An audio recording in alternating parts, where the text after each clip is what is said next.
It's time for Dodger Baseball. Live from Dodger Stadium, Prime Ticket presents the Dodgers as they take on the Cincinnati Reds. Hi, everybody, and a very pleasing good evening to you, wherever you may be. Dodgers and Reds opening up not only their three-game series, but a strong and long homestand where the Dodgers will be seeing the Reds, followed by Houston, then Detroit, and for good measure, the Angels. Tonight, Bronson Arroyo on the mound for Dusty Baker's ball club, and the Dodgers send out Hiroki Kuroda in Game 1. Then tomorrow, Johnny Cueto will go up against Clayton Kershaw, and then Wednesday afternoon, Travis Wood will be on the mound against Chad Billingsley. Where are they? Well, the Reds are 4.5 games behind Milwaukee, and the Dodgers, after a 10-game road trip that they split, remain 6.5 games back of the Giants. We'll have it all coming up for you. Pull up a chair, and we'll be back right after this.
Here at San Manuel Indian Bingo and Casino and receive a special birthday package. Visit sanmanuel.com for details. You must be 21 to enter the casino. Even the sky in downtown is Dodger blue. The Dodgers back home after a 10-game road trip to begin their longest homestand of the year, 12 games against 4 teams from 2 leagues. The first 3 against Cincinnati tonight. Here's a Hyundai key to the game. How about Matt Kemp, ranking 1st, 2nd, and 3rd in all the categories that matter? You know, the Triple Crown is so hard to do, but forget about that. How about just an MVP vote for Matt Kemp. And it's very odd this season to me, the fact that so many of the MVP candidates so far this season all play on the same team. When you look at Fielder and Braun in Milwaukee, both of those guys having tremendous years. Votto and Bruce, who we're going to see tonight, they both may cancel themselves out. Guess what? Andre Ethier hasn't been heard from yet. You know he's going to get hot. He may give Kemp a run for his money. And guess what? Albert Pujols, what do you think? He's going to sit back and let everyone else have the fun? Starting to heat up now. He's got 14 home runs and 40 RBIs. That's a lousy year for him. Ethier's hitting 321. Kemp is hitting 331. Kemp's got great numbers. 20 home runs on the year, 56 RBIs. And how about the road trip where he hit 472? Let's hope he picks up here where he left off on the road.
Introducing the Hyundai Assurance Trade-in Value Guarantee.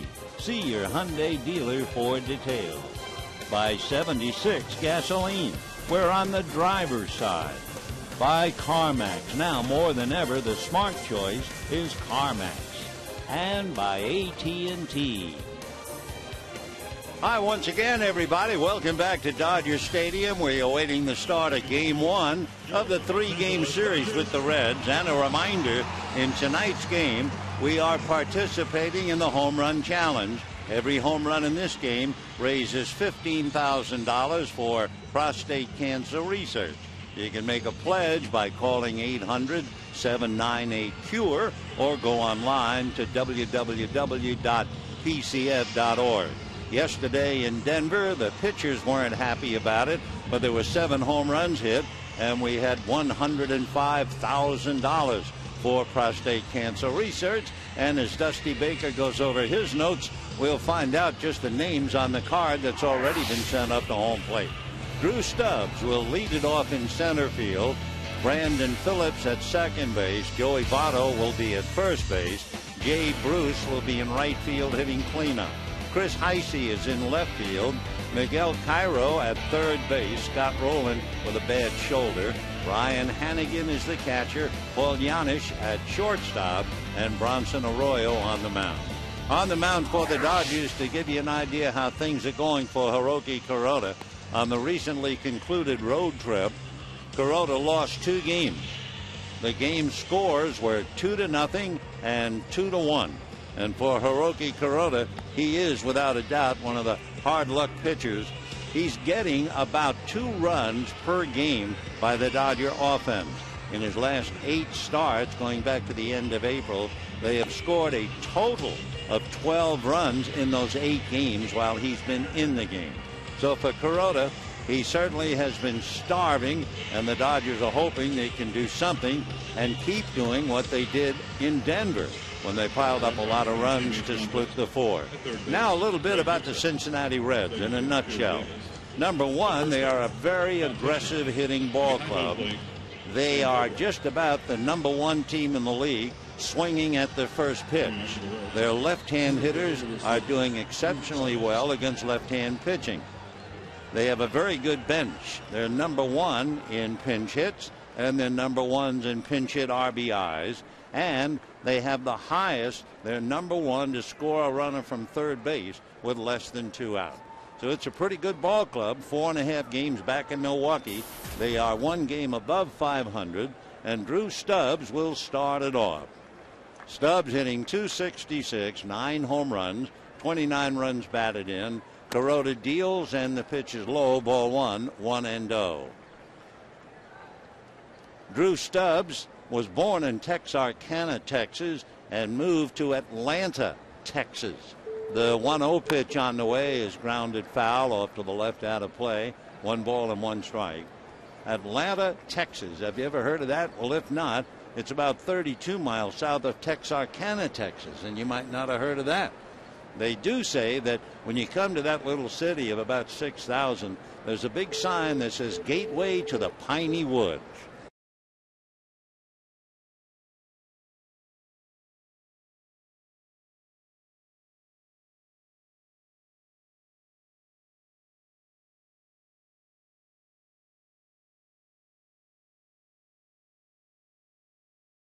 An offensive threat at any time. He had Gold Gloves in 2007, 2008, and Brandon Phillips, as he checks in right now, a very aggressive hitter as well. So Brandon hitting .285, 5 home runs, 36 runs batted in. Remember, he got into some trouble going up against the St. Louis Cardinals, and the first pitch is low, ball 1. He had been quoted as saying before a big series how he hates the Cardinals. And then he went up to the plate to hit. Yadier Molina was standing there, and he tapped Molina on the shin guards, and Molina didn't like it at all. The 1-0 pitch, Brandon fouls it away. 1 ball and 1 strike the count. For Brandon, who is an even 695-pounder, originally drafted by the Montreal Expos, but made it to the big leagues with the Cleveland Indians, and he's been with the Reds nonstop since 2006. So Phillips waiting at the plate. He and Jamie Carroll are right up there talking about middle infielders. Jamie Carroll has 73 hits, and Brandon Phillips has 72. Phillips waiting, and the 1-1 pitch on the way. Brandon swing, fouls it away. 1-2 the count. Brandon has a pretty good eye for the strike zone. He is rarely called out on strikes, but he does ground into a lot of double plays. He's grounded into 11. But he also makes productive outs to help his team, moving runners along, etc. And he's second in the league, picking up a runner from third with less than 2 out. He takes a pitch way off the plate, and the count 2 balls and 2 strikes. Hiroki Kuroda, with a record of 5-7, 0-1 against the Reds, lost a heartbreaker, 3-1 lifetime, but he comes into this game having lost 4 in a row. Hiroki ready in his 2-2 pitch to Phillips, and that's high, ball 3. Another thing about Kuroda, in a little more than 24 innings against the Reds, he has struck out 18. The Hiroki goes 3-2 to Phillips. Kuroda rocks back, turns, ready, and here he comes. and it swung on and promptly flared over second base into center field for a base hit. Aaron Miles tried to catch up to it but couldn't do it. So Brandon Phillips, a one-out single in the first inning, and now the big boys come up, Joey Votto and then Jay Bruce.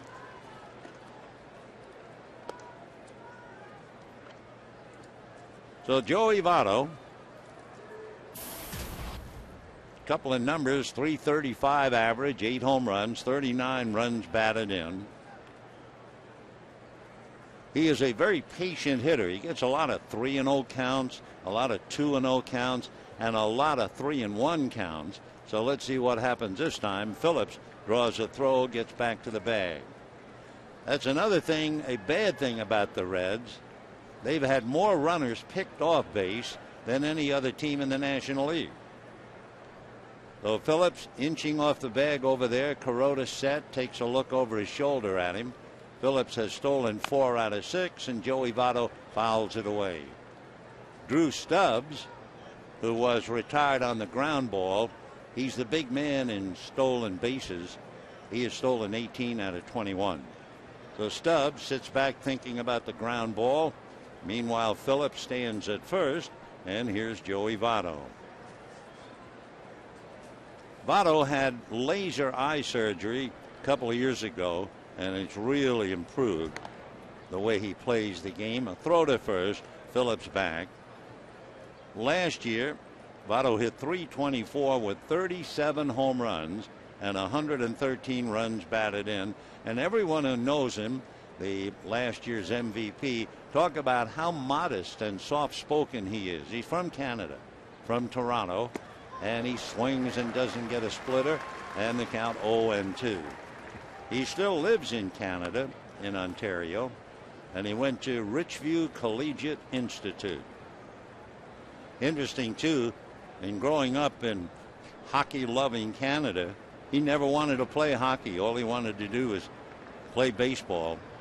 He even tells a story about when he was a teenager, his date with a really pretty girl was at an ice skating rink, and he looked so awful she wouldn't have anything to do with him. Joey pulls one foul up along first, down to Billy Hatcher, and a 0-2 count to Joey Votto. Votto is well put together. He's a solid 6'3", checks in at about 220. Joey heaves a sigh, now gets back in. A couple of years ago, he had to be the most consistent hitter anytime, anywhere. Without getting into the pitcher's way, we'll try and tell you why. That was in 2009. 1 out, first inning, we're just starting. Phillips at first. Brandon's going. Votto fouls it away. 2 years ago, listen to this. Joey Votto's overall batting average was .347. With runners in scoring position, he hit .344. At home, he hit .351. On the road, he hit .345. Against right-hand pitching, he hit .341. Against left-hand pitching, he hit .358. I mean, just how consistent can you possibly be? So Joey, left-hand hitter, waiting at the plate, 0-2. Now Kuroda is ready. Hiroki looks over his left shoulder, comes back to Votto in the dirt, and now down to second base easily goes Phillips. And we'll check and see. Wild pitch or pass ball, and it'll be a wild pitch. So Phillips winds up at second base anyway on the wild pitch, and Votto trying to pick him up with Jay Bruce on deck.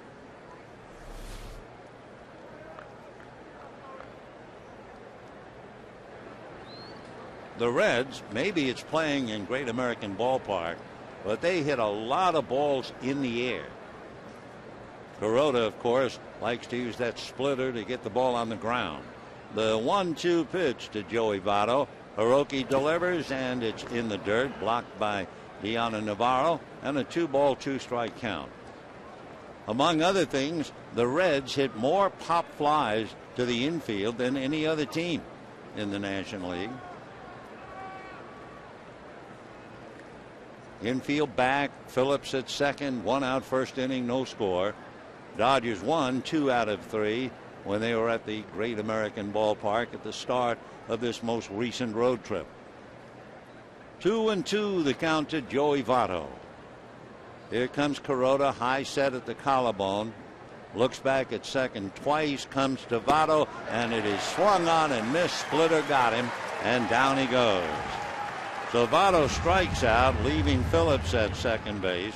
And now the batter will be Brandon Phillips. So Phillips taking his turn, and Jay Bruce checks in. That's a dazzling pitch, just as long as it can be dug out by the catcher. So Votto strikes out, and now Jay Bruce. Bruce is a power hitter. He has 17 home runs, 48 runs batted in.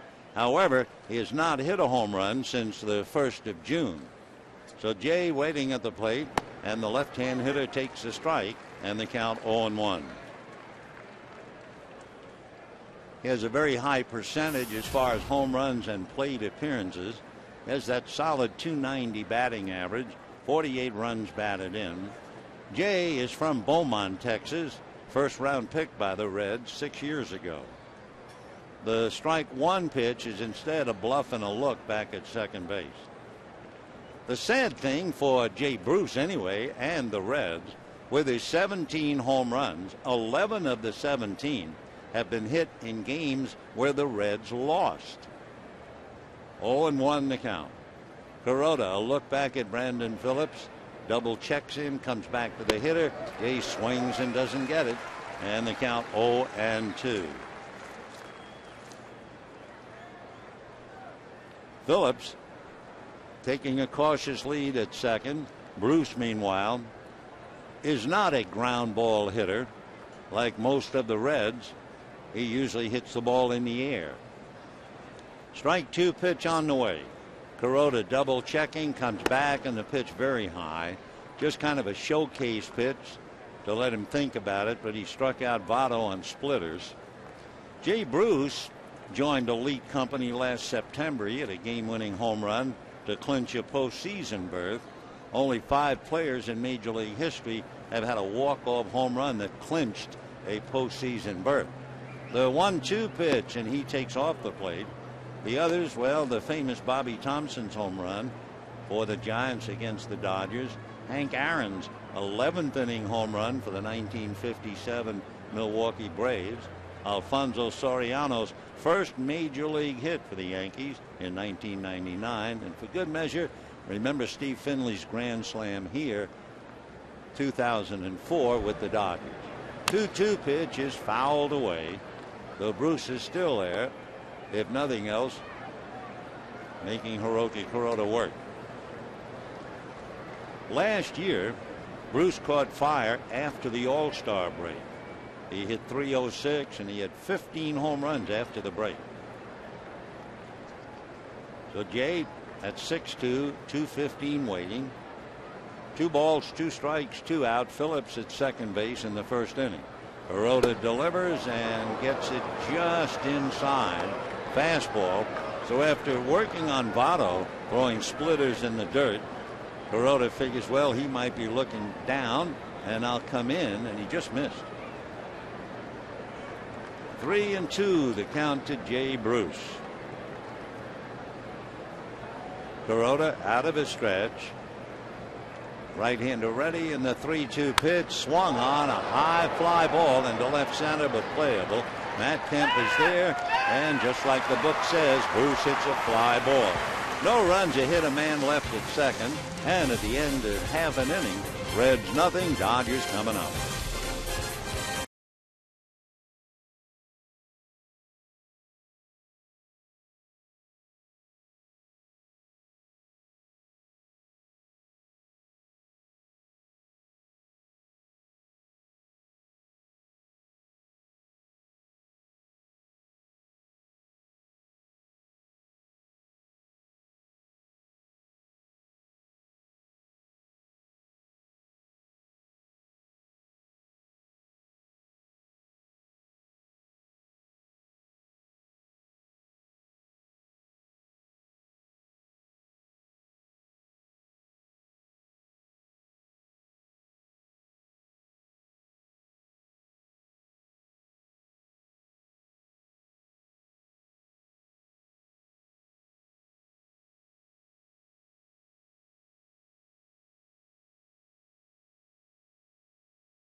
Brandon Phillips got out of the inning, made 23 pitches, and now the Dodgers trying to get him some runs. It'll be D. Gordon at short leading off, followed by Aaron Miles at second. Then you have Ethier, Kemp, and Loney, the trio, followed by Juan Uribe, Leona Navarro, Tony Gwynn Jr., and Hiroki Kuroda. On the mound, Bronson Arroyo. Big fella at 6'5", 190, born in Key West, Florida, lives in Brooksville, Florida. Picked up his first Gold Glove last year. Bronson, high kicker, comes to the plate with a slow freight pitch for a strike, and the count 0-1. Most pitchers today have given up the windup. They just turn on the rubber and pitch. But he hasn't given up the leg kick. I mean, his kick is high. The pitch, Gordon bunts. Arroyo, former infielder, throws him out. And just like that, one away. So Gordon rounds out with the bunt. Here's the way the Reds stack up. Heisey, Stubbs, and Bruce in the outfield. Cairo, Yanish, Phillips, and Votto on the infield. And Ryan Hannigan, who always catches Bronson Arroyo. So one away, and Aaron Miles checking in, hitting .301 with 17 runs batted in. Arroyo ready and delivers, and that's lifted to the air, going back to get it, still going back is Stubbs, and makes the catch just a foot shy of the track. So 2 out in the first inning. That fly ball reminds us to tell you, among other things, Bronson Arroyo was #1 in the National League in home runs allowed. Bronson, who pitches in Great American Ballpark, and that's certainly one of the big reasons. Arroyo has given up 16 home runs, 9 of them to left-hand batters, and he will face Andre Ethier right now. But you know, when you're talking about home runs allowed, and the pitcher is pitching at Great American Ballpark, it's one of those hold on to your hats ballpark, even more so than Coors Field in Denver. Ethier takes outside, ball 1. Case in point, since 2003 through last year, the #1 home run ballpark is U.S. Cellular, the home of the Chicago White Sox. There's a line drive to center, and it's going to land for a base hit as Stubbs gets it back in. So a 2-out single by Ethier will bring up Matt Kemp. But over those years, 03 through 10, 1,763 home runs were hit at Cellular Field. At Great American Ballpark, 1,738.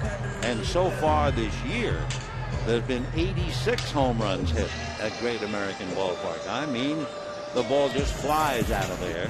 And talking about balls flying out, here's Matt Kemp hitting .331, 20 home runs, 56 runs batted in. The Matt at the plate, Arroyo into a stretch and promptly hits him. The Bronson Arroyo trying to drive Kemp off the plate, comes up and in and hits him, and so Matt goes to first base. For Matt Kemp, in looking at his numbers, he had only been hit twice. And with the kind of a month that he's had, he's pretty fortunate that he's only been nailed twice. So Kemp is at first, Ethier is at second, 2 out, no score, first inning. And the batter is James Loney, he of Grand Slam home run in Denver. So Arroyo, who loves to play the guitar, just hit a sour note as far as Matt Kemp is concerned. Here's Loney hitting .253, 4 home runs, 23 runs batted in. Arroyo and Loney. Loney is hitting .333 against him, and the pitch in for a strike. Loney has 1 home run against him. Matt Kemp was hitting .400 against him with 2 home runs. So 2 on, 2 out, first inning, no score. Arroyo, a long look in to get a sign. Now the right-hander is ready. And the strike 1 pitch on the way is a hopper up the middle into center field. Base hit. Here comes Ethier to score. Kemp going to third, and he's in there. And Cairo will argue with third base umpire Greg Gibson. Cairo thought they had him, and he wants to chew on the umpire. And here comes Dusty Baker out to join in the argument. So Matt Kemp just does beat the throw, and a strong throw it was from Drew Stubbs, and the Dodgers were on the board leading 1-0. Stubbs made a one-hopper right there at the bag. Cairo thought surely he had gotten him. The tag was on the knee, part of the leg was on the bag. Tough call, and Greg Gibson, the third base umpire, made it, and that's that. So Ethier scores, Kemp goes to third, Dodgers lead 1-0, and the batter will be Juan Uribe. So Baker has had his argument, and that'll do it. Dodgers at first and third, leading 1-0. A veteran third baseman, Miguel Cairo, waiting for Dusty Baker to get back into the dugout. And the batter will be Juan Uribe. Uribe, 2 for 7 in the past against Bronson Arroyo. Dodgers lead 1-0. They have runners at first and third, 2 out. And the pitch to Uribe is taken for a strike inside corner, 0-1. After Gordon was thrown out trying to bunt, and after Miles flied to center, Ethier singled to center. Kemp hit by a pitch. Loney single drove him in. 0-1 the count. Uribe backs off on a pitch way inside. 1 ball and 1 strike. Bronson Arroyo, a long time ago, had the reputation of being a pitcher who had hit a lot of batters, but he has pretty much overwhelmed and overcome that. Bronson here down around his shoulders at 6'5", ready, comes over the top, and the pitch on a check swing will be a strike, and they count 1-2.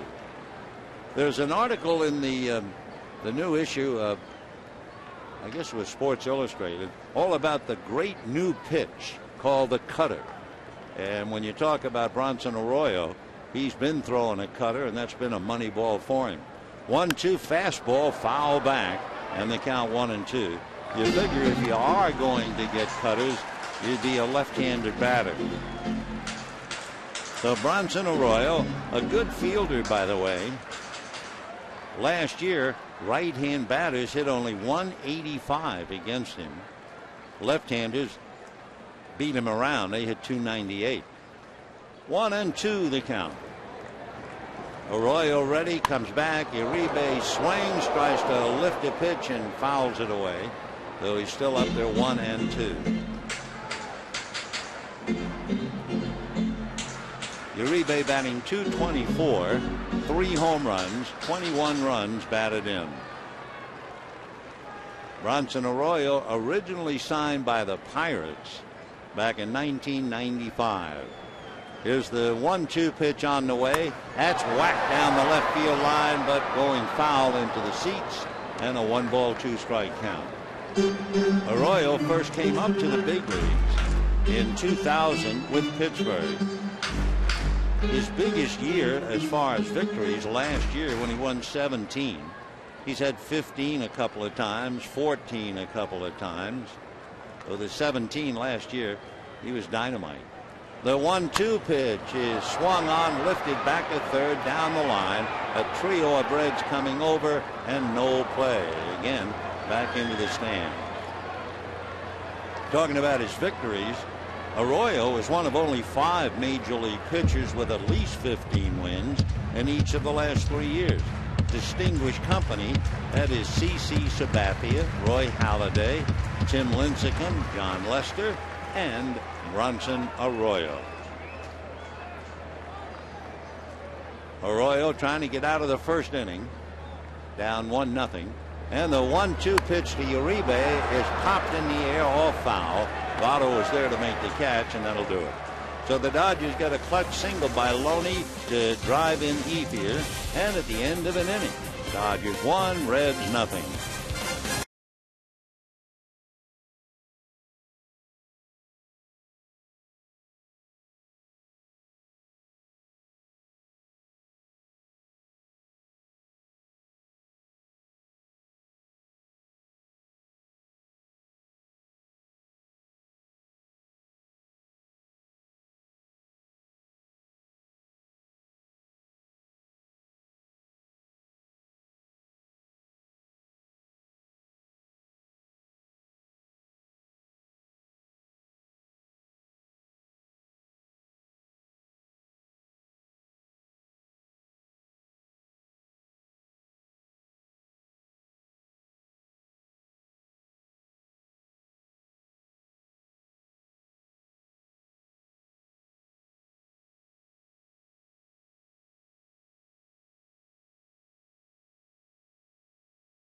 James Loney gets a 2-out single to center, and the Dodgers lead the Reds and Bronson Arroyo 1-0. For Arroyo, he made 16 pitches in the first inning, 8 of them to Juan Uribe. The other 8 went to 5 hitters. Chris Heisey now will start it off, then Miguel Cairo and Ryan Hannigan.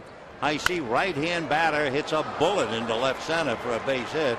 Over to make a sliding pickup is Tony Gwynn to hold that to a long single.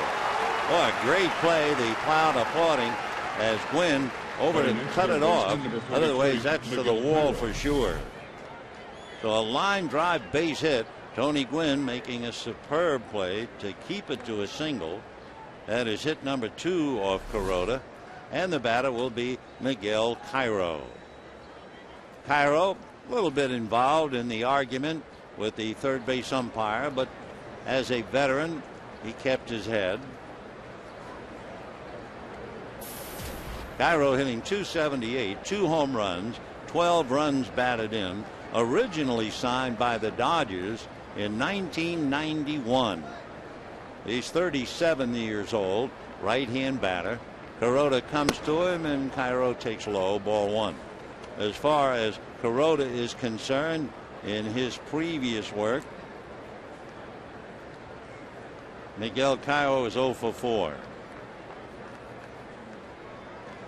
Cairo's from Venezuela, but he lives in Safety Harbor, Florida. 1 ball and no strikes the count. Throw to first, not in time. Despite the fact he was in the Dodger organization, Cairo finally came up to Toronto, then went with the Cubs and the Devil Rays, then from the Cubs to the Cardinals, eventually the Yankees and the Mets, all the way back to the Cardinals and the Mariners, then the Phillies, and the last 2 years with the Reds. The pitch is inside, ball 2, 2-0. Cairo was playing because the regular third baseman Scott Rowland is unable to play, and they really miss him. Rowland, a steadying influence, hard hitter, has a bad shoulder. It happened here at Dodger Stadium several years ago when he went into a collision at first base with Hee-Sop Choi. Remember him? And Rowland has not been the same ever since. 2 balls and no strikes to Miguel Cairo. Runner going, hard ground ball to the glove side for Miles. He feeds Gordon, and the throw to first in time. However, Gordon, in racing to second base, was already past the bag when he got Miles' throw.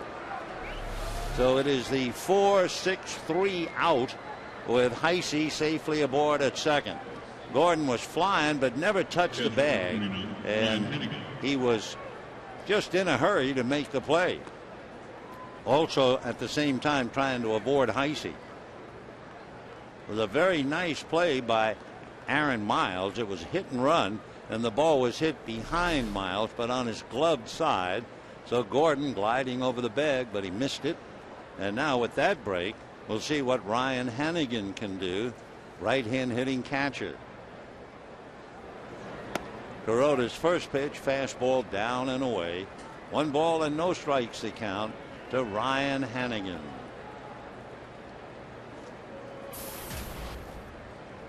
Ryan hitting .266. He has 2 home runs, 14 runs batted in. He's from Washington, D.C. and lives in Andover, Massachusetts. 1-0 pitch, and Ryan takes a strike, and the count 1-1.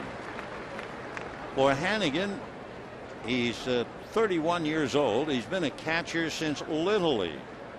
He went undrafted at a high school, played third base and left field for Rollins College in Orlando, Florida. They had a veteran catcher who would not be moved. The 1-1 pitch, little flare, caught in foul ground by Loney, and with the ball hit over there, no place for Heisey to go.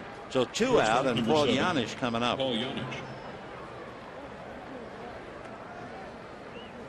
So the tying run at second base, 2 out. Janisch trying to pick it up. Paul spells that name Janish, and the J is not produced or pronounced. Janisch. right-hand hitting catcher. He had Tommy John surgery a few years ago. The pitch by Kuroda, down and away, ball one. In fact, we were just talking about Scott Rowland in a collision with Hee-Sop Choi here at first base. Janisch had a collision at first base that resulted in surgery. He went to school at Rice University. Kuroda takes a little break.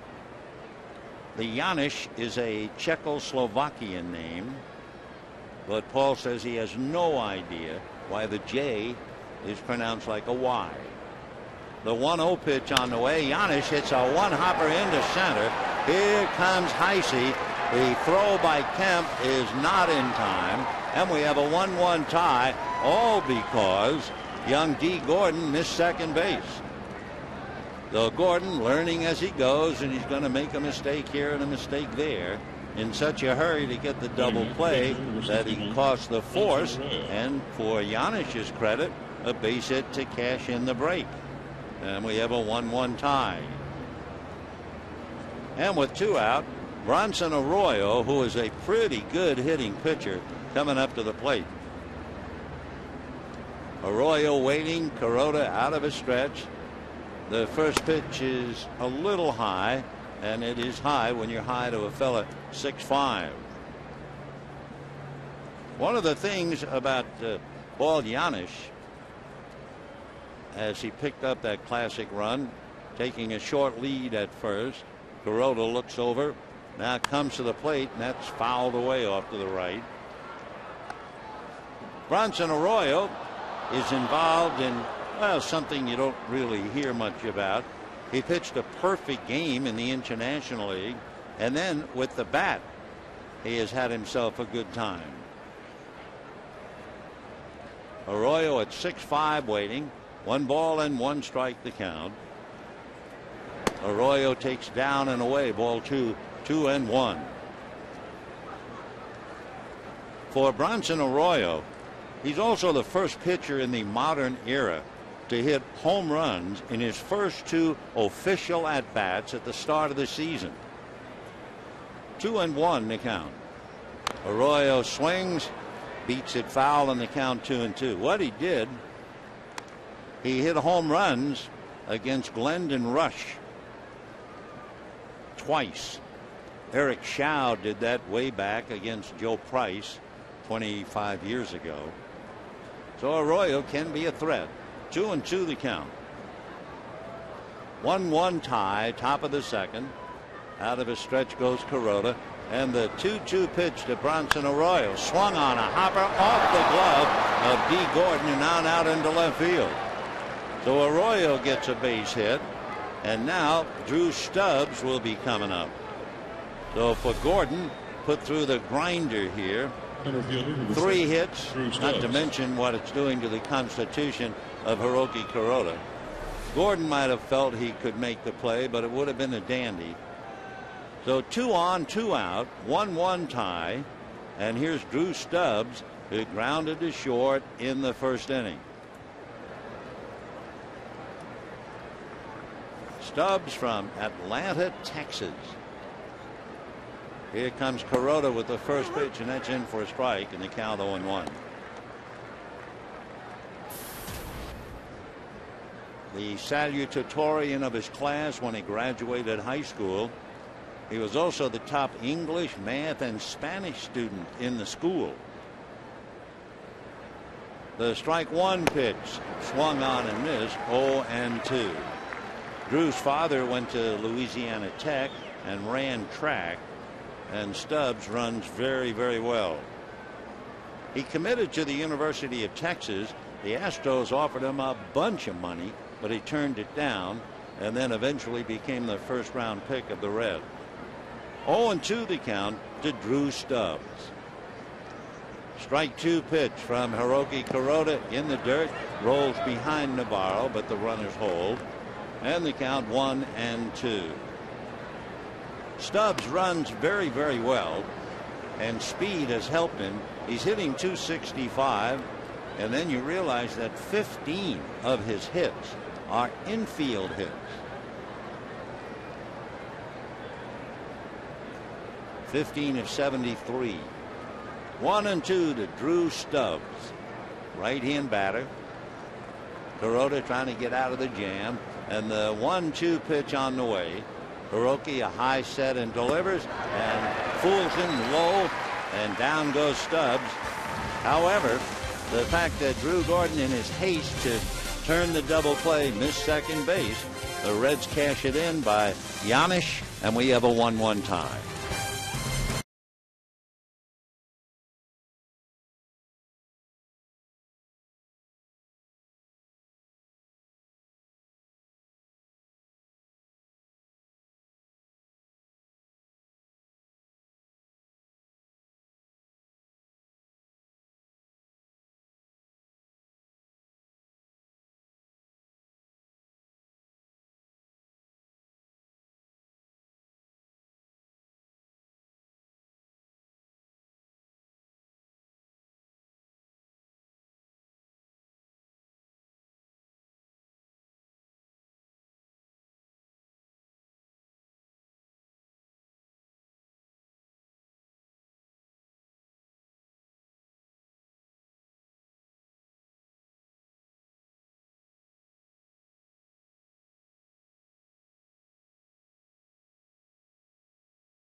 By Jack in the Box. Get the new Bourbon Barbecue Steak Grill Sandwich at participating restaurants. And by your Southern California Ford dealers. Visit us today and trade up to Ford. We're going to the bottom of the second, a 1-1 tie. Drew Stubbs out there in lonely center field because as an outfielder you have an awful lot of time to think. When he struck out in the second inning, it was the 90th strikeout for him already. And we're still early in June. Of course, you look it up and you find out last year the young center fielder struck out 165 times. Arroyo ready, and the strike one pitch swung on, sprayed foul into the stands behind the Dodger dugout, and the count 0-2 to Diana Navarro. Navarro hitting 176, had a rough road trip. He hit 0.95 on the trip. No balls, 2 strikes. Arroyo ready over the top, keeps it a little high, ball 1. Navarro is a switch hitter from Venezuela, originally signed by the Yankees, came up briefly in 04, came over for the Dodgers a couple of years, then went to the Devil Rays, and now he's back. The 1-2 pitch, and Navarro pulls away. It's at the knees, 2-2. So the Dodgers 1-run 2 hits, the Reds 1-run 4 hits. Dodgers have scored a lot of runs against the Reds starting back in 2009. They're averaging almost 7 runs a game against Cincinnati. Navarro line drive, a diving catch and grab by Giannis to take a hit away from Navarro. Wonderful play. So Paul Giannis not only knocked in the tying run, he now takes what looked like a sure base hit away from Diana Navarro. So 1 away, and the batter will be Tony Gwynn, who made that fine play on the ball hit by Heisey. So one way or another, Heisey was going to score. Gwynn took the double away from him, but then D. Gordon missed second base trying to turn the double play, and Giannis single tied up the game. So here's Gwynn hitting .225. Twice has saved the Dodgers bacon, once in San Diego or against San Diego, and then just the other day in Denver he takes a strike and the count 0-1.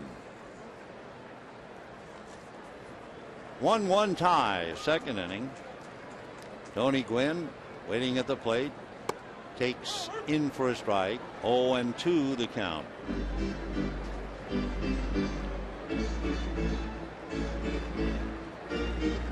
Tony in and out of the box. Waiting on deck, hitting back of him, Hiroki Kuroda. Now Gwynn is ready. And Arroyo strike 2 pitch over the top, and it's fouled away off to the left. Fastball up and in at 90. For Bronson Arroyo, things have changed. His history, he used to be very much of a pitcher getting a lot of ground balls, but that's down by about 12 to 15%. Strike 2 pitch on the way, and Gwynn takes that high and inside. Ball 1. There was only 1 ground ball after 7 batters against Arroyo. The bunt by Gordon, and then the foul ball by Uribe, and the line drive by Navarro. Arroyo ready in the 1-2 pitch, and that's taken low. 2-2 the count.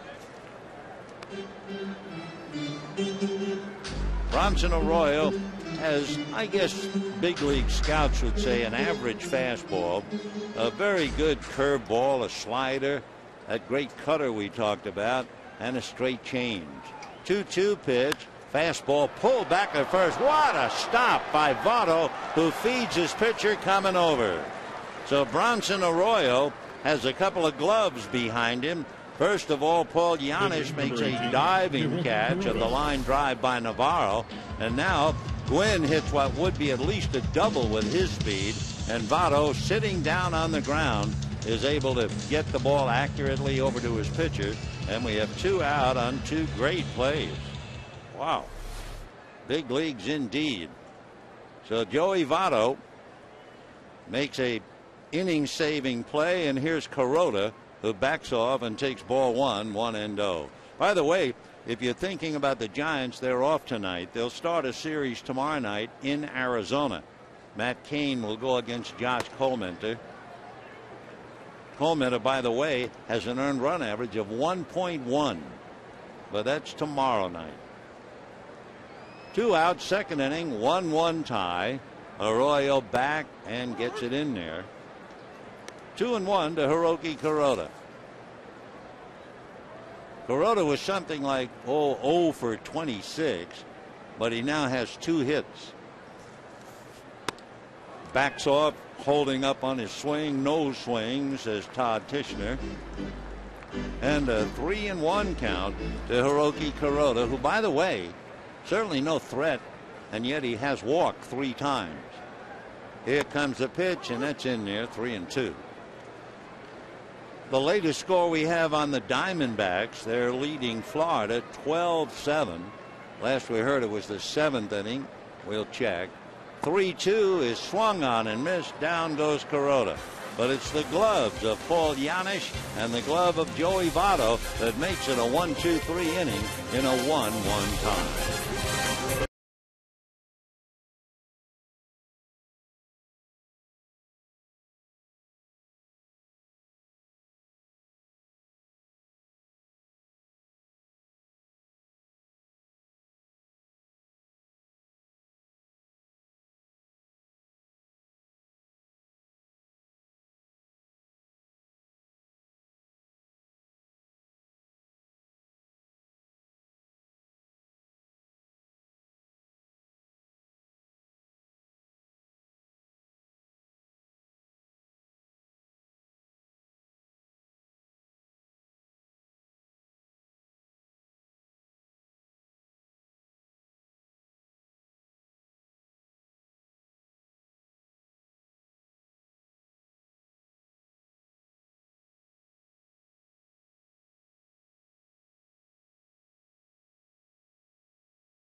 New Rapid Reward. Unlimited reward seats and no blackout dates. 1-1 tie as we go to the third inning. It'll be Brandon Phillips, Joey Votto, and then Jay Bruce. A couple of youngsters flanking Dad, taking in the ball game. Hope you make your plans to be with us. A lot of baseball at Dodger Stadium coming up, starting with Cincinnati, then Houston, then Detroit and the Angels. By the way, we were giving you a Diamondback score at the end of 7. They're trying to hold on to a 12-3 lead. That was the score for Arizona in the 4th inning. Now it's 12-9 in the 9th inning. And a one-hopper diving stop by D. Gordon, who throws him out.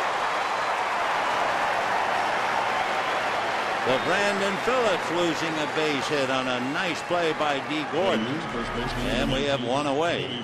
So we've had 3 wonderful plays back to back. You had Navarro line out on a diving catch by Giannis. We had Gwynn robbed on a great play by Joey Votto to take a double away from him. And now Brandon Phillips is robbed by young D. Gordon. And the batter will be Joey Votto. Votto, the left-hand hitter with 8 home runs, batting .333, and has a look at ball 1. Joey is getting close to a milestone. He has 98 home runs. But there are a couple of Reds who've been around a while looking at milestones. The 1-0 pitch is a strike. Votto with 98 home runs. Francisco Cordero, 303 saves. And Edgar Renteria, the veteran shortstop, has 898 RBIs. Votto takes another strike. And a 1-2 count. Being a left-hand hitter, and most of them like the ball down, Kuroda has gotten high strikes. 1-2. Hiroki with that splitter among other things, and it's fouled away. Still 1-2. He struck Votto out in the first inning. 1 run, 4 hits for the Reds. 1 run, 2 hits for the Dodgers. Votto has always been intrigued by the legend and lore of Ted Williams. He says he's read just about every single book ever written about Williams. The 1-2 pitch is inside, ball 2.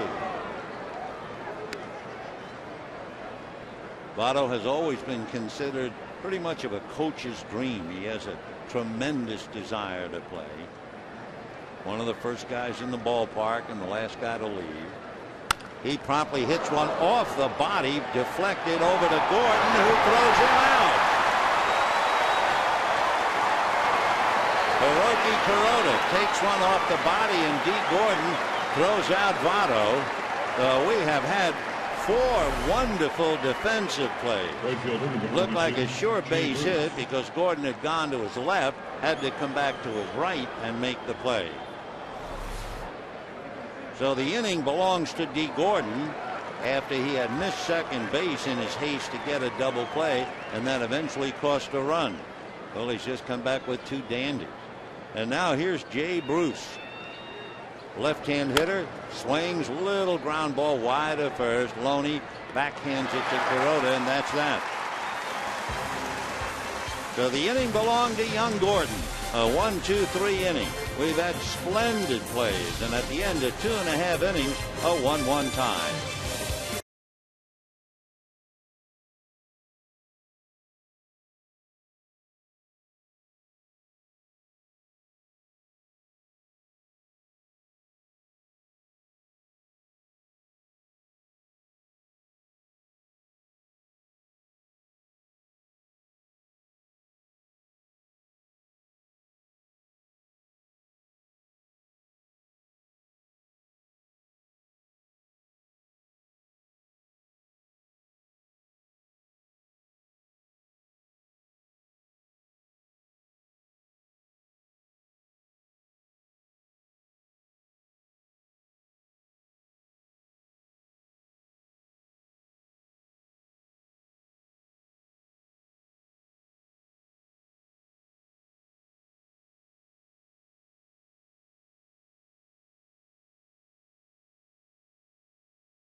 We've had wonderful defensive plays by Giannis and Votto against the Dodgers, and a couple by D. Gordon against the Reds. But no surprise, really, because the Reds and Dodgers rank second and third defensively in the major leagues, trailing only the Philadelphia Phillies by a couple of percentage points. Dodgers' 31 errors are also tied with old Boston, Philadelphia, Tampa Bay for the fewest in major leagues. So they've got the numbers to back it up, and we have seen the plays. Gordon a full swing and a miss after trying to bunt his way aboard, opening up the bottom of the first inning. D hitting .292. First game at Dodger Stadium, and the seventh game in his flowering major league career. He takes inside on a check swing. Greg Gibson says no swing. So 1-1 the count to D. Gordon, who weighs about 150 pounds, not much more than that. 1-1 pitch. D beats that foul behind the plate. 1-2. He might be 150. He's 5'11", and you figure he's 23. He ought to fill out a little bit more, maybe. Went to Seminole Community College, Windermere, Florida. Here's the 1-2 pitch. Arroyo delivers, and it's lifted to left center. Outfield is converging. Drew Stubbs, the center fielder, makes the catch. So Gordon hitting a fly ball, and of course, for D. Gordon to hit a ball in the air is not what he wants to do. A reminder, Tuesday, June 21st, Dodgers and Tigers at 7:10. You'll receive your very own Dodger beach towel presented by Time Warner Cable. For tickets, visit Dodgers.com/promotions or call 866-DODGERS. One away, here's Aaron Miles. Arroyo ready, comes with a first pitch strike at the knees, and the count 0-1. Miles hitting .299. So he and Jamie Carroll have really helped the Dodgers. Miles with a little 7-game hitting streak, and the strike one fastball that's on the outside corner. 0-2 the count. Tomorrow night on KCAL 9, Johnny Cueto and Clayton Kershaw. The concluding game Wednesday afternoon right back here in Prime Ticket. Travis Wood and Chad Billingsley. 0-2 the count to Miles. Arroyo works a fastball away, ball one. One long ago, Aaron Miles was in spring training with the Reds, but they cut him, and he has just bounced back nicely with the Dodgers. 1-2 to Aaron Miles. The second baseman punches it on the ground to third. Cairo stumbled but got up to throw him out. So we have two down here in the third, and Andre Ethier coming up. For the Dodgers, right fielder number 16, Andre Ethier. Red starting pitchers have struggled coming into this game. Collectively, their starters have an earned run average of almost 5. The bullpen has struggled. The relievers have lost 13 games for Cincinnati. The Reds are 5 games above 500 at home, 4 games under on the road. Andre Ethier takes outside, ball one. He had a 2-out single to center and scored on a single by Loney. 1-0 the count. James and Arroyo delivers a fly ball. Andre Ethier is going to go out on the fly ball to Stubbs. We were just going to say the Dodger offense has increased by a good 2 runs in June as opposed to May, and we're 1-1.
Pollo Loco.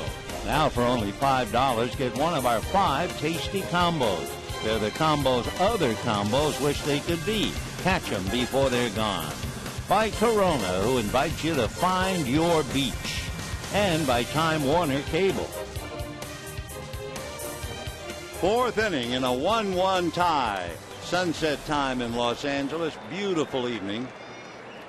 67 degrees at the start of the game. No breeze, so very comfortable. And Chris Heisey starting it off. He'll take ball 1. For Heisey, it was a battle to finally connect in the big leagues. He went to 6 or 7 tryout camps, hoping to impress. But it was pretty smart of him. He went to Messiah College, small college in Pennsylvania. No one knew he was playing there, so he figured I'd get my degree and become an elementary school teacher and go about my life. Basketball was his favorite sport.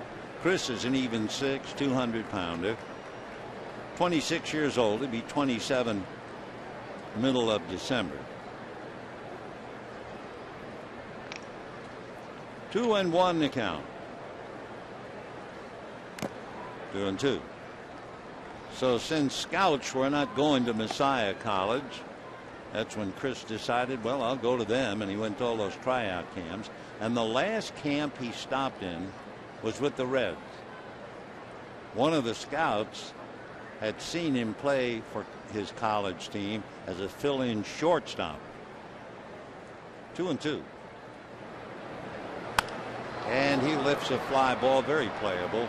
Kemp and Gwynn, it'll be Gwynn. 1 away in the 4th inning in a 1-1 tie. You know, the 16 greatest moments in Major League Baseball All-Star Game history are going head-to-head to determine which is the most memorable of all time. Go to MLB.com/moments. Vote for your favorite Midsummer Classics. Tune in to the 2011 Major League Baseball All-Star Game Tuesday, July 12th at 5 p.m. on Fox. Find out who won. There were so many great moments. Out of the 16. For me, and I wasn't around to see it, but just in reading the history of the All-Star Game, the most outstanding moment was a series of moments. You know, not one moment like Pete Rose crashing into Ray Fosse or somebody swinging the bat and hitting a home run. I mean, they were wonderful moments. Fouled away, 1-1. I'm talking about a series of moments, and you have to go back into the 30s. Carl Hubble, the left-hander, that made the screwball famous long before there was a Fernando Valenzuela. And in the All-Star Game, he struck out in a row a whole bunch of Hall of Famers to beat. First, he started out by striking out Babe Ruth. I mean, that's a pretty good opening act. Then he struck out the great Lou Gehrig. Then he got Double X, as they called him, Jimmy Fox. And if that wasn't enough, he then got Al Simmons and finally Joe Cronin. 5 strikeouts against the best hitters you could find. That was a series of moments for sure. Anyway, have some fun. You can look it up. They'll give you the 16 moments, and you pick the one you feel is the greatest. Tell you what, if they top those 5 strikeouts, I will be amazed. Miguel Cairo. He hit the ground ball, looked like hit and run. Aaron Miles was able, since the ball was hit to his glove side, to reach and get it. Threw it to D. Gordon, and in his haste to get the force, Gordon went flying over the bag, avoiding Heisey, and never touched the bag. He did get Cairo, but Heisey was safe at second, and with 2 out, Paul Janisch got a base hit to drive it in and tie up the game. So we're 1-1, 4th inning. Miguel hitting .276, 2 home runs, 12 runs batted in.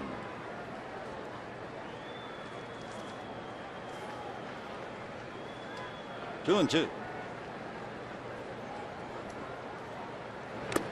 Down he goes.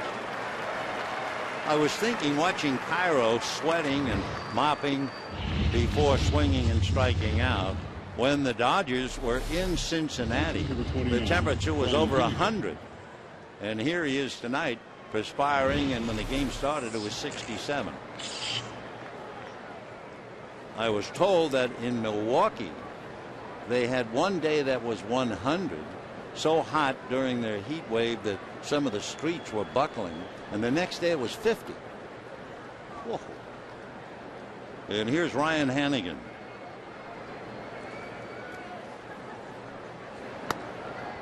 And ball one.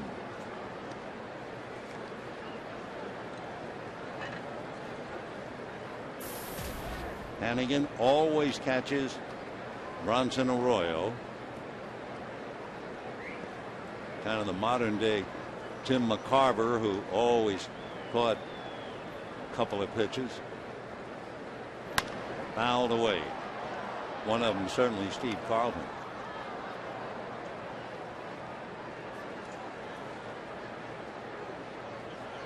Hannigan was signed by the Reds as a free agent.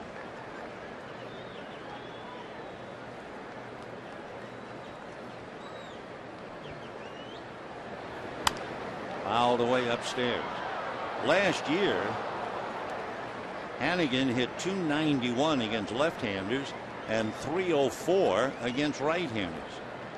So he wound up hitting .300. Reds were so impressed with him that March 13th this year, they signed into a 3-year deal.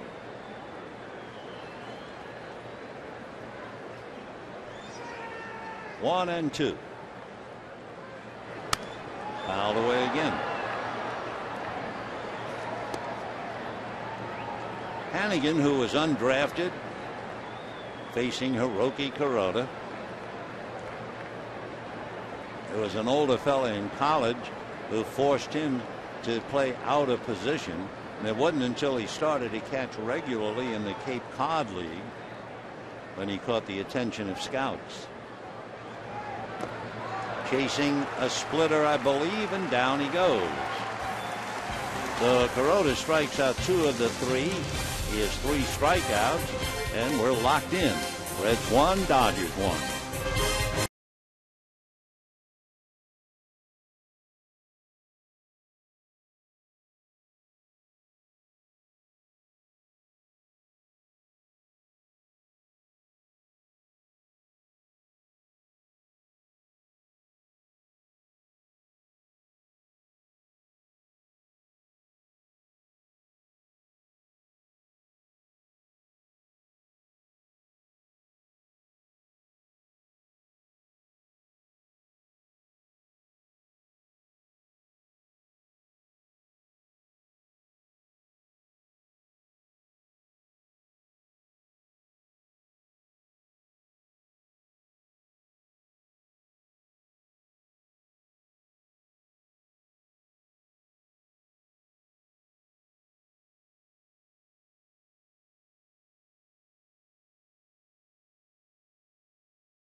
Smartphone with quick deposit.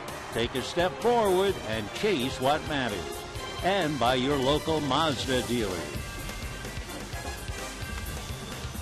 Bottom of the 4th inning in a 1-1 tie, a postcard shot as we look at Bronson Arroyo. Final score, Diamondbacks 12, Marlins 9.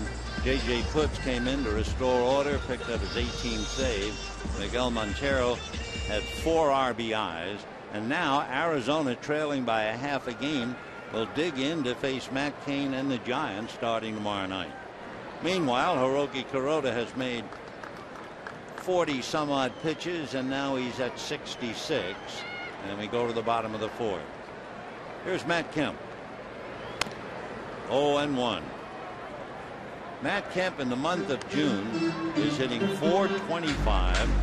He's had 7 home runs and 16 RBIs in only 11 games. 0-1.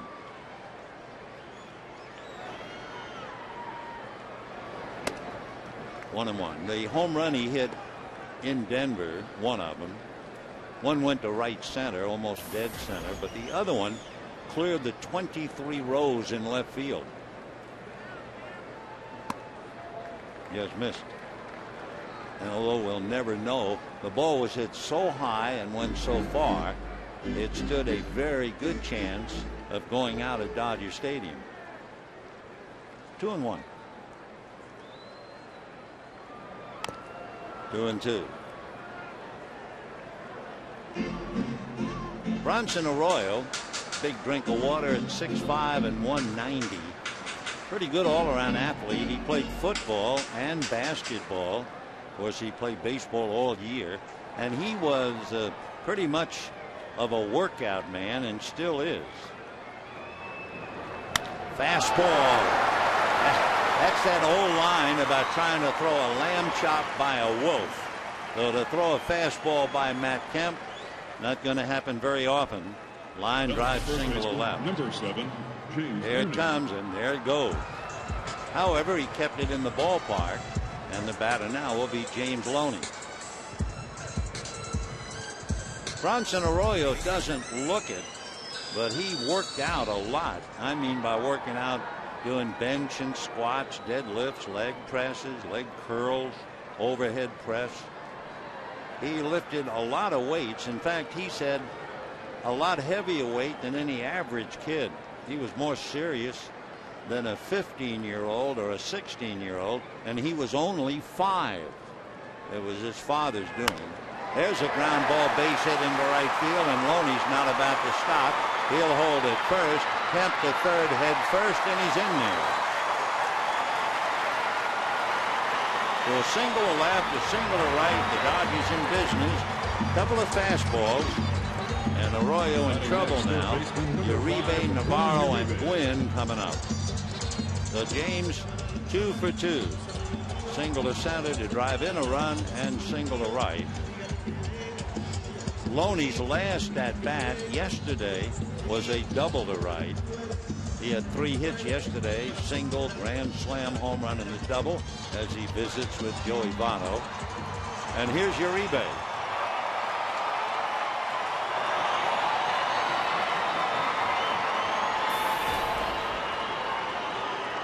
Arroyo trying to get a ball on the ground. And ball 1. We mentioned that was one of his big changes. He hasn't been getting the ground ball, and therefore the double play to get him out of an inning. What used to be ground balls so far this year have been a lot of fly balls and line drive. Big chopper to third. They're going to go for 2, and they will get him. And scoring is Kemp. That's the 7th double play that Uribe has grounded into. So it puts the blocks to the inning, but it does get a run, and the Dodgers lead 2-1. Catcher number 30, Deanna Navarro. So Arroyo, when he needed it, got the big play. Dodgers 2 runs, 4 hits. Reds 1 run, 4 hits. And Deanna Navarro robbed of a hit on a diving catch of a line drive. Caught by Paul Janisch.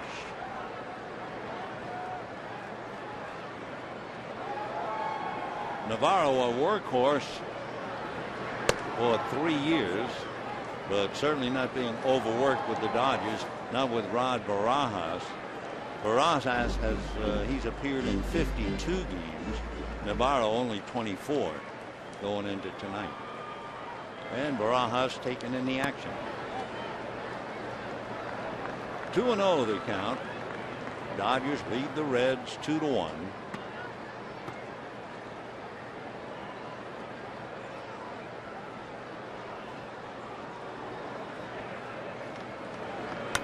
And that's pop foul, out of play. Bronson Arroyo certainly pitches out of a stretch a lot for the simple reason in his 9-inning games he's averaging 11 hits allowed.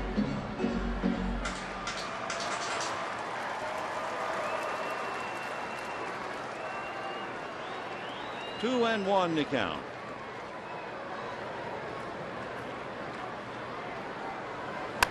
Pulled and plugged in by Brandon Phillips, and that'll be that. However, 2 base hits and a double play.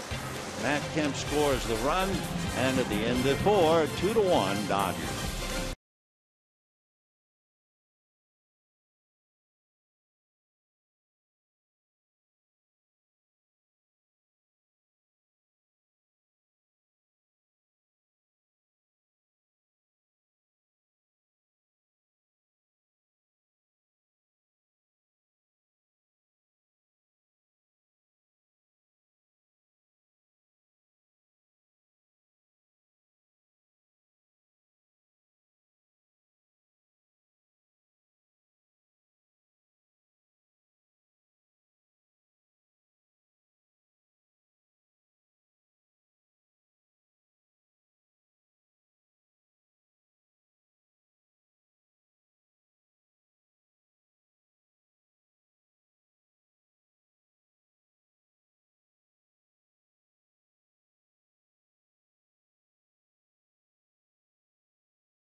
At 4 brilliant defense.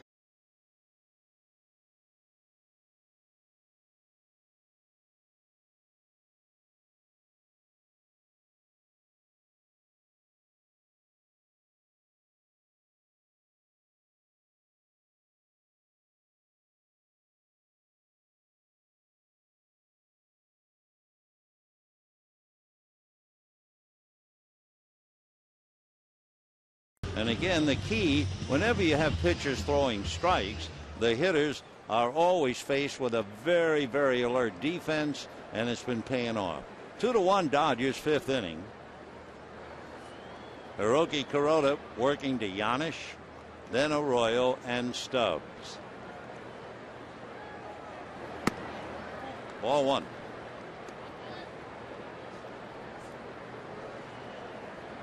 Giannis singled up the middle to score Heisey back in the 2nd inning. And a strike. 1-1. Giannis 6'2", 190. He'll be 29.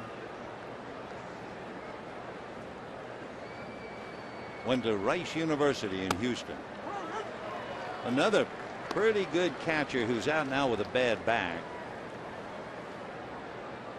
Chris Snyder with Pittsburgh. I think he went to Rice. 1-2 the count. In the dirt. By the way, in talking about Snyder having back troubles, we certainly want to send along our best wishes for a speedy recovery to a great pal and a wonderful electrician here at Dodger Stadium, Mike Jones. He's at Presbyterian Hospital in Whittier. And God be with you tomorrow, Mike, and hope we'll see you back here soon.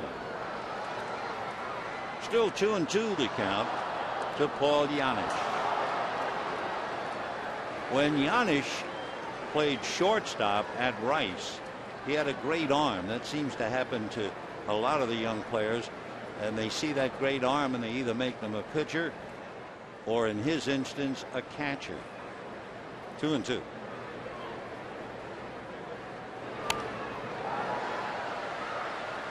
Paul, growing up in Texas, Cypress, Texas, so his childhood hero was Nolan Ryan.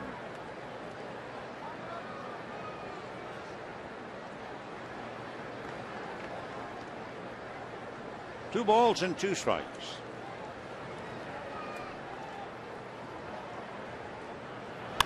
And a little flare. Miles can't get it, and it'll drop for a base hit. So Giannis flares to right. He's 2 for 2, and the batter will be Bronson Arroyo. Okay, time for a trivia question. Everybody's talking about Matt Kemp. He leads the National League in home runs. Who are the only 3 Reds National League home run champ in the last 100 years? Only 3. Well, we'll give you the answer in a while. Arroyo coming up. Figure they're going to ask him to bunt.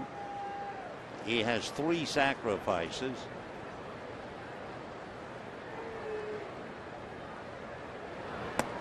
Misses, and the count 0-1.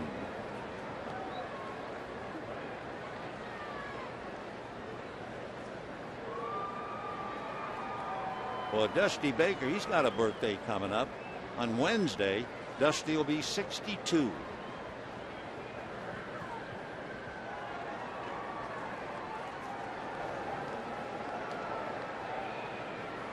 A rage from Riverside. 0-1 to Arroyo, trying to advance Giannis. Uribe in on the grass. Loney ready to push off at first.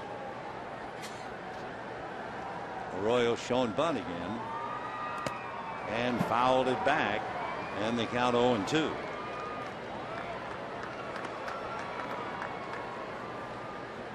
So Arroyo trying to help his own cause. He'll check again with Mark Berry, third base coach. Mark Berry, by the way, is a local boy. He grew up in Oxnard.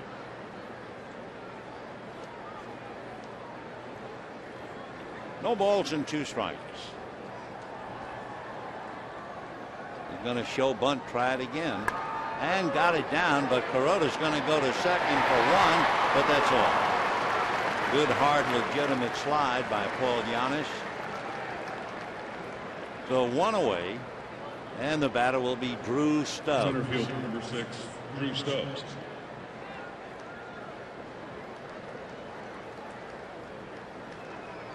Drew Stubbs has grounded to short and struck out.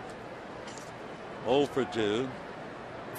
We showed you him standing out there in center field. That's a problem with being the outfielder. You have too much time on your hands. You stand out there thinking about, I just struck out 90 times. I struck out 165. And they have to get over that and get over it right away.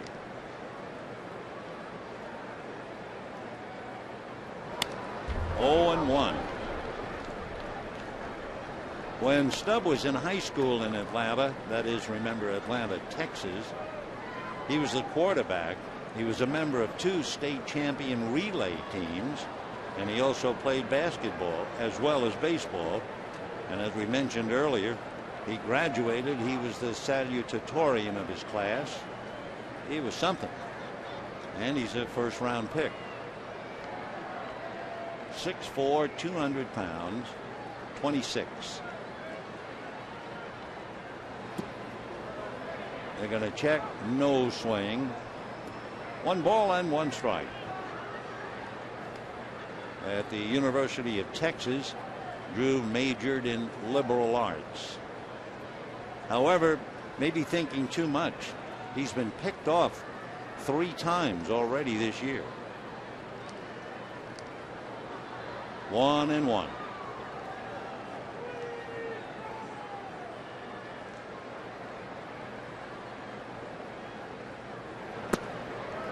One and 2. 2 runs, 4 hits for the Dodgers, 1 run 5 hits for the Reds. Watching to see that Stubbs is down right to the knob on the bat, or has he moved it up just a little bit?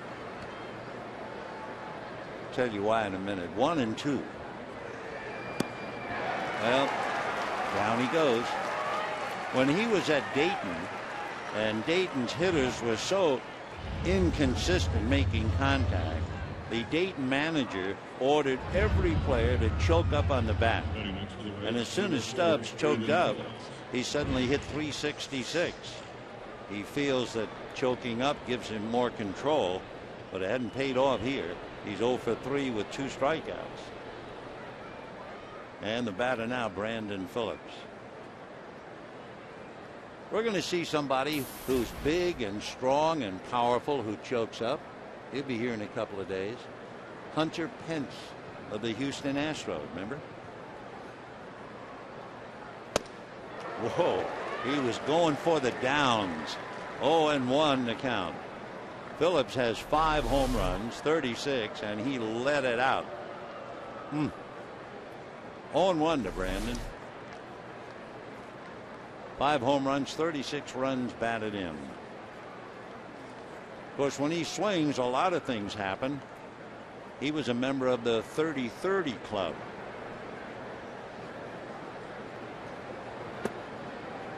That's off the plate, 1-1.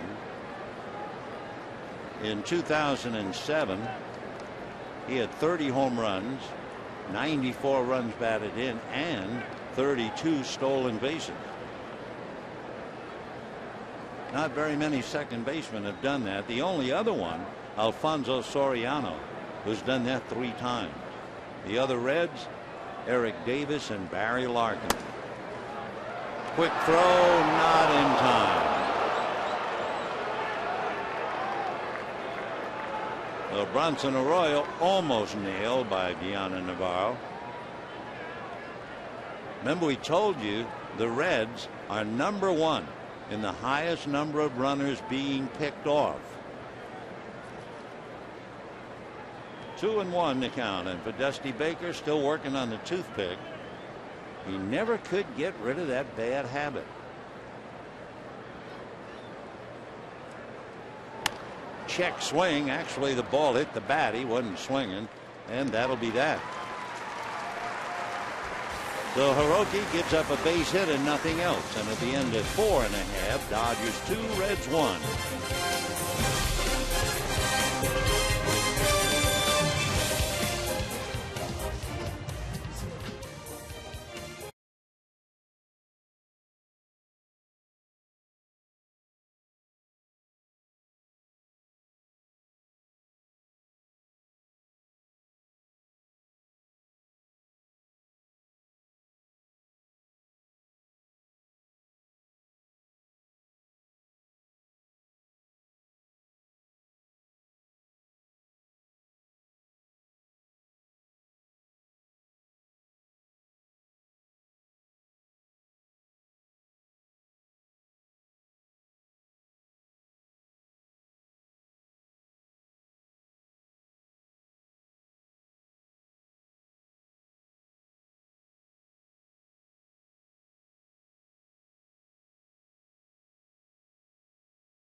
Two to 1, bottom of the 5th inning. Tony Gwynn, then Hiroki Kuroda, and then Dee Gordon. Bronson Arroyo. has certainly been pretty consistent. If you look at his career, he has won 55 games at home and 54 games on the road. He's 1-3 here at Dodger Stadium, however. And the big thing for Arroyo, a pain in the neck for him, he's given up 16 home runs. But now Gwynn was robbed of a hit. It would have been a double at least. A diving stop by Joey Votto, who was able to feed Arroyo coming over. That's right. 0-1.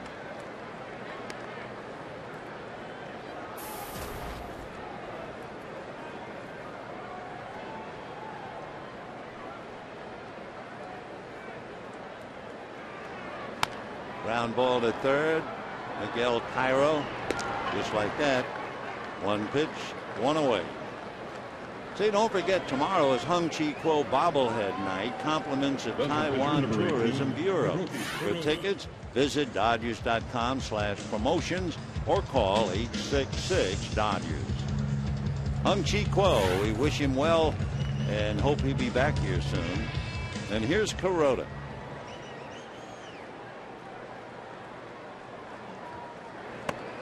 Bronson Arroyo, as he works on Kuroda, we mentioned earlier, he is a very good guitar player. 1-0 pitch. And a fly ball to center. Stubbs is there. 2 down.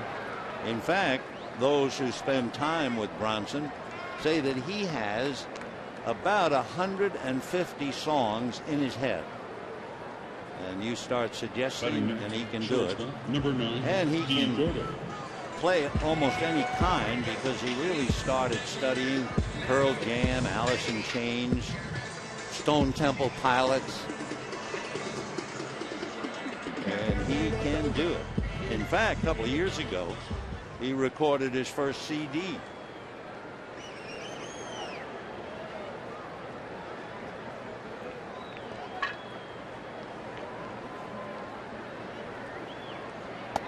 And that's a strike. 0-1 to D. Gordon. Tried to bunt his way aboard in the first inning and was thrown out, and fly to center in the third.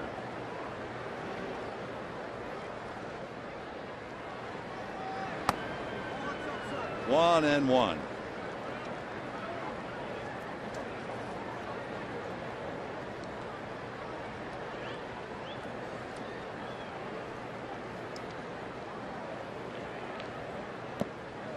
Check swing. 2 balls, 1 strike, 2 out, 5th inning. Dodgers 2, Reds 1. 4th meeting of the year between the two teams. Dodgers managed to win 2 out of 3 in Cincinnati.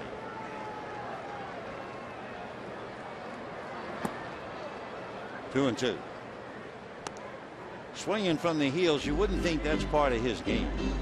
You would expect that as Gordon matures, more and more he'll try to beat down on the ball because he runs like the wind. 2 and 2. For him to the fly ball here is not what he wants to do. He cracked his bat on that. That looked like a cricket. Oh yeah, did he ever crack it? So 2 and 2 the count to D. Gordon.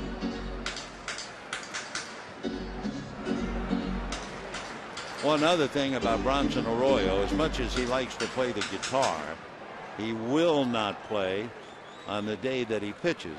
He feels it takes too much out of his hands and arms. 2 and 2. Fastball, little pop fly, and it'll be Giannis. So down go the Dodgers, 1, 2, 3, and at the end of 5, Dodgers 2, Reds 1.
1973, 4 young players put on the Dodger uniform for the first time together. They were Garvey, Russell, Lopes, and Say. 10 days later, June the 13th, in 1973, Walter Alston put all 4 in the second game of a doubleheader. And for 8.5 years, they played together. I don't think we'll ever. And with that, let's go back to this one.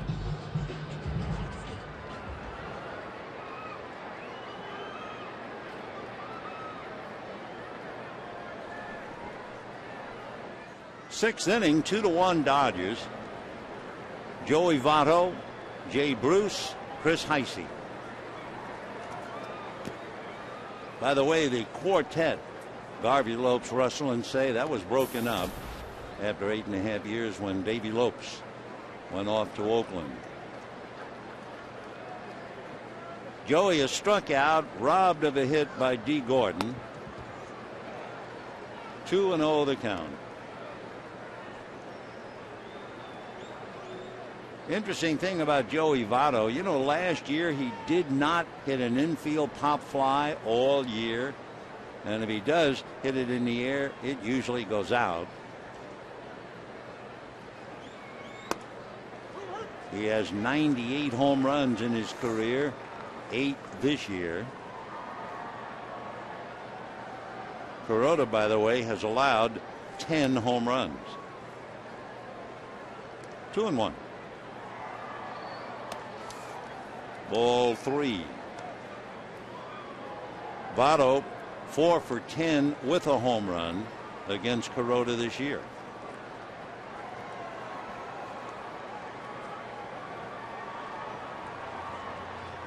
And a line drive, a diving catch by D. Gordon.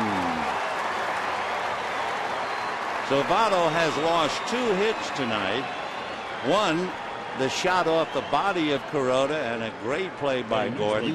And now Gordon takes the line drive for the out. So 1 away.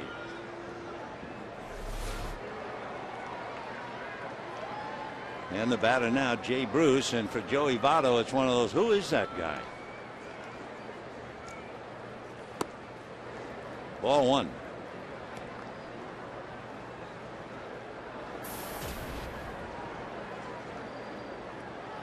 Bruce 17 home runs. But again, his last home run was the 1st of June. He's not been a big RBI man in the sense he gets one maybe up 5-6 at bats. Gordon is on that. 2 out.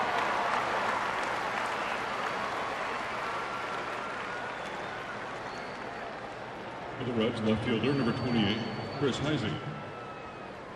So Chris Heisey, single to left, scored the run, flied to left. Chris 1 for 2. Heisey has been very strong coming off the bench. He has 8 pinch hits. He has a half a dozen RBIs as a pinch hitter. And he hits a high fly ball to deep left field. Back goes Gwynn. It is gone, and we have a tied up game. So Chris Heisey, who had 4 home runs last year, hit 8. He hits one tonight to tie it up. And for Hiroki Kuroda, that would be the 11th home run that he has allowed this year.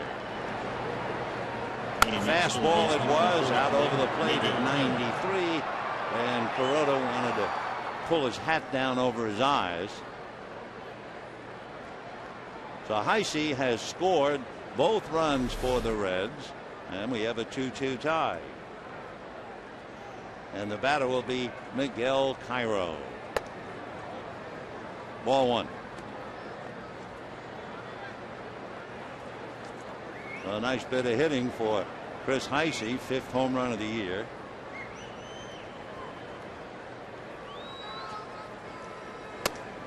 That's in there. 1 ball and 1 strike. The veteran Miguel Cairo.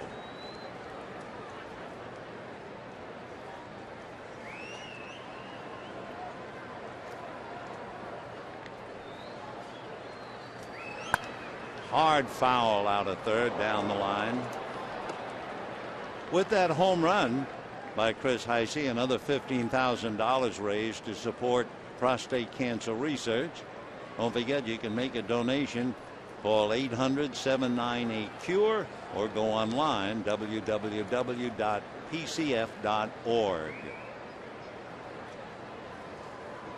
1-2 to Miguel Cairo. Joe Torre tells a story. First time he ever heard of Miguel was back in 2004. Joe was then the Yankee manager. He was driving to the ballpark in the spring and he got a phone call from Cardinals executive Red Schoendienst. And Schoendienst said to Torre, I'm not sure if he's a regular player, but this son of a gun knows how to play and he can hit. Well, Torre said Schoendienst is kind of a guy who doesn't offer many opinions. And that was the first contact I ever had about a man named Cairo. And he's had a marvelous career. The linkage 2003, Cairo played for the Cardinals. And then 2004, he was with Joe and the Yankees. Ground foul.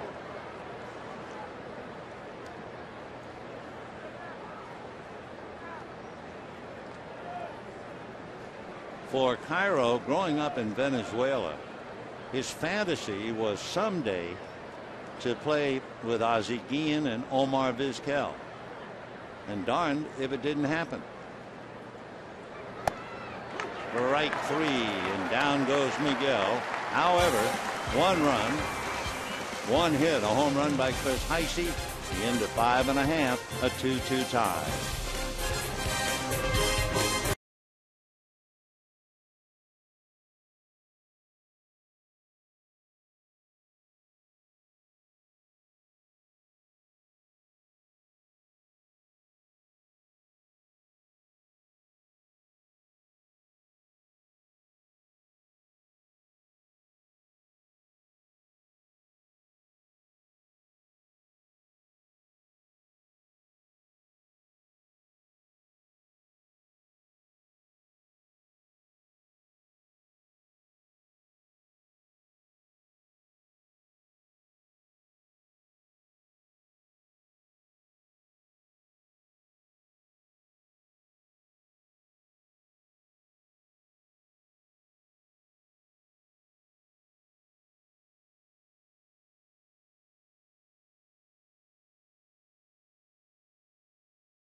Stands for defense.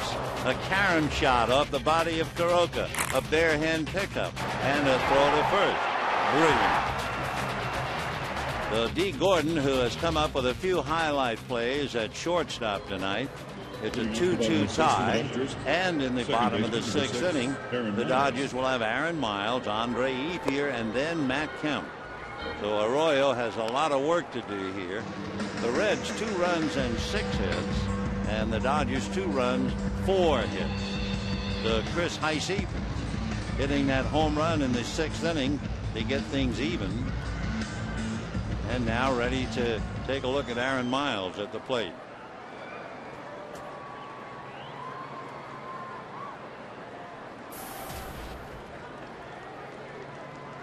Miles hitting .297, fly to center, grounded to third, 0 for 2. Off speed for a strike. The middle of the Dodger order has given Bronson a hard time throughout his career. Of course, the middle of the Dodger order or the middle of any big league order figures to give a pitcher a bad time. Little ground ball to Votto. Joey will feed Arroyo. And just like that, one away.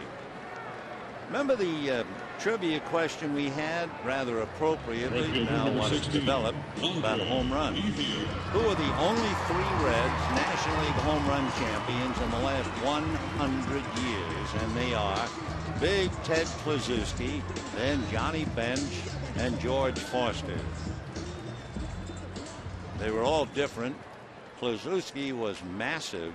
His arms were so big, they actually cut the sleeves out of the shirt so the arms could be free. Bench, of course, perhaps the greatest catcher who ever lived. And George Foster, a power hitter who hit over 50 one year. Ethia, meanwhile, a fly ball, 2 down, and the batter will be Matt Kemp. Center fielder number 27, Matt Kemp. With the Ethia, Kemp, and Loney in this inning, Ethia, for instance, was hitting .310 with a home run against Arroyo. Kemp hitting .429 with 2 home runs against Arroyo. And Loney hitting .385 with a home run against Arroyo. Well, he's got an Ethia. Now he's got 2 more mountains to climb, Kemp and Loney. Right. Hiroki Kuroda in his career has done very well against the Central Division. He is 14-5 against the Central Division. A mile-high pop fly on a slider, and it's Brandon Phillips, and that'll be that. So Arroyo negotiated the top 3 against him in the 6th inning, 1, 2, 3, and we're locked in at 2.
Two-two tie.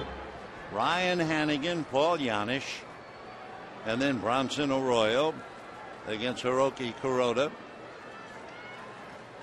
Kuroda backed up by Matt Guerrier in the bullpen now. Next pitch will be number 100.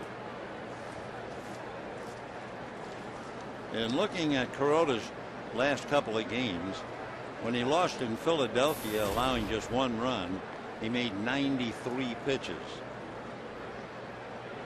When he lost to Cincinnati, allowing all of 2 runs, he made 114 pitches. And you have to go all the way back to his second start in April when he made 117. That's a strike. Kuroda is 6'1", about 190 pounds. He's also 36. 1-1 to Ryan Hannigan. Ground ball wide. Gordon in a hurry and drops it. So Hannigan will safely aboard on the error. Shortstop number 7, Paul Yanis. You wonder on that slow hit ball whether Uribe could have gotten it. But after a while, I'm sure if you're playing third base, you start to figure, well, this kid will get them all anyway. So the error. The batter now will be Yanis, who is 2 for 2.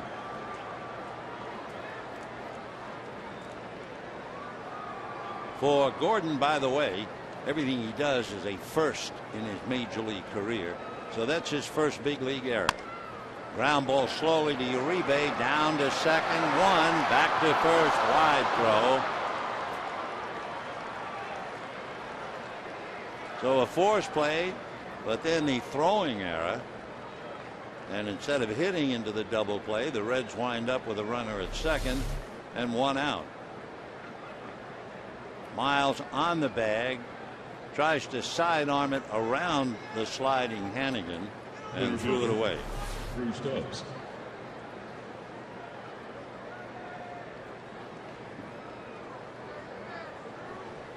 So 2 Dodger errors in the inning. Now Arroyo up there with 1 out. He singled a left, hit into a force play. We've had errors now by D. Gordon and Aaron Miles. And that's going to be hit over the head of Loney, and a fair ball. And they're going to run him. And the throw by Ethier is offline. So Paul Yanis brings in the run. And Bronson Arroyo with a single to right field. For Arroyo, his second run batted in of the year. Sails right over Loney's head inside the line. Ethier has a half a dozen assists, but not this time. So the 2 errors, Flair single to right. 3-2 in favor of Cincinnati. And now let's see what will happen with Kuroda. Don Mattingly slowly walking out there.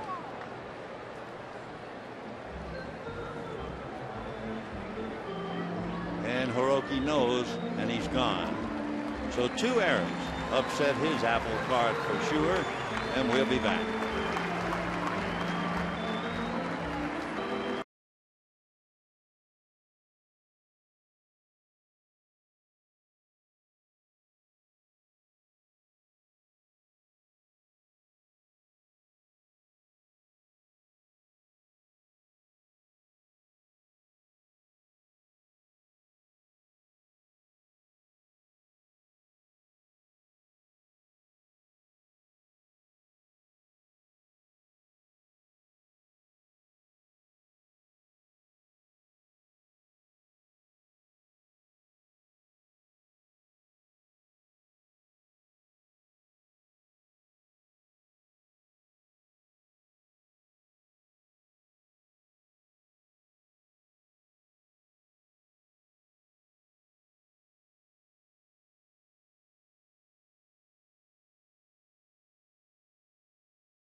You can see 6 1/3 for Hiroki. 4 hits allowed by Arroyo.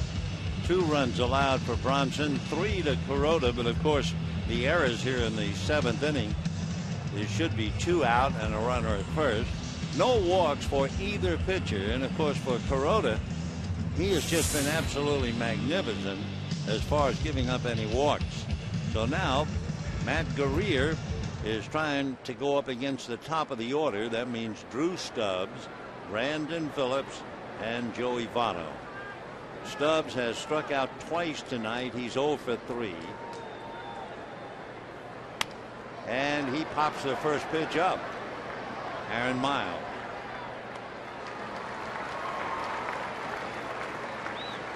Though we mentioned at the very start of the game that the Reds are first in the highest rate of infield pop flies. Second baseman, Brandon And Phillips. now you have a very frustrated center fielder, not to mention a frustrated manager.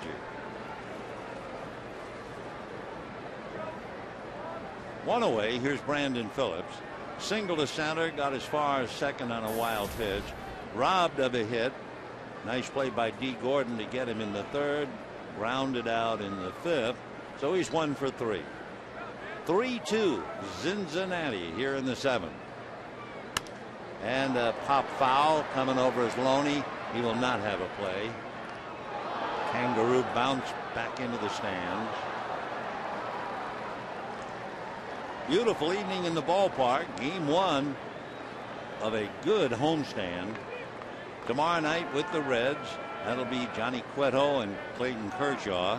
Wednesday afternoon, Wood and Billingsley. Tomorrow night, Cueto is 3-2, Kershaw 6-3. 0-1 to Brandon. 1 ball and 1 strike. For Matt Guerrier, in his 33rd game, a record of 2-3.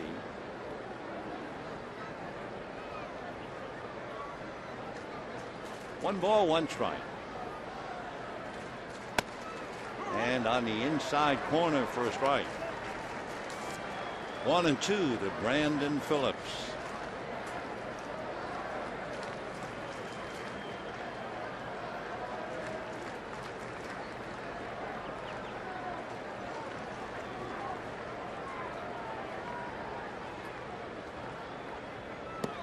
Two and 2. Phillips with 73 hits as a middle infielder. That ties him with Jamie Carroll.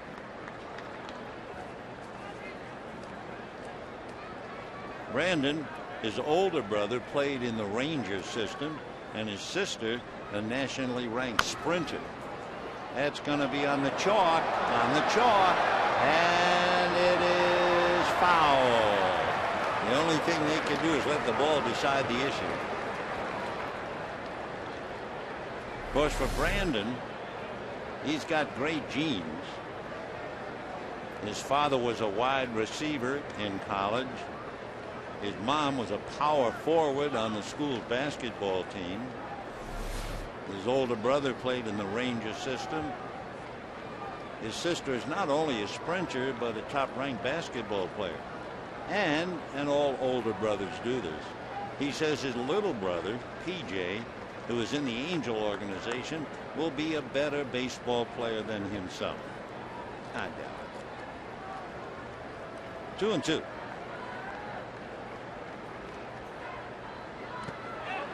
He holds up, no swing. 3 and 2 the count.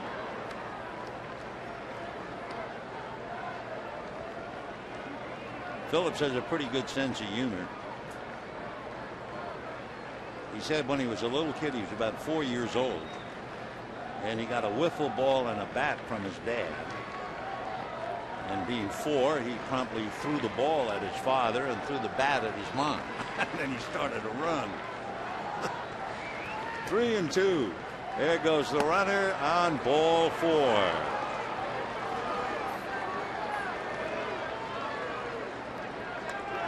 So with 2 out, the base hit drove in the run. And now one of the top hitters in the lineup coming up, and that's Joey Votto. Votto is 0 for 3, could easily be 2 for 3, except for D. Gordon, who twice has taken base hits away from him. Votto hitting .331.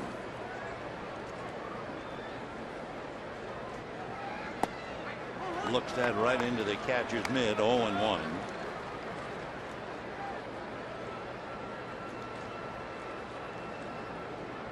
Votto, back in 2009, he finished second to Cubs catcher Giovanni Soto in the Rookie of the Year award, but he became the MVP winner, and in a landslide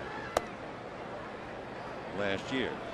He got 31 of the 32 first place votes. And you say, well, who could have possibly gotten the other vote? Well, it was Albert Pujols. Joey, with runners in scoring position, is hitting .421. So Guerrier has a lot to think about. 1 ball and 1 strike.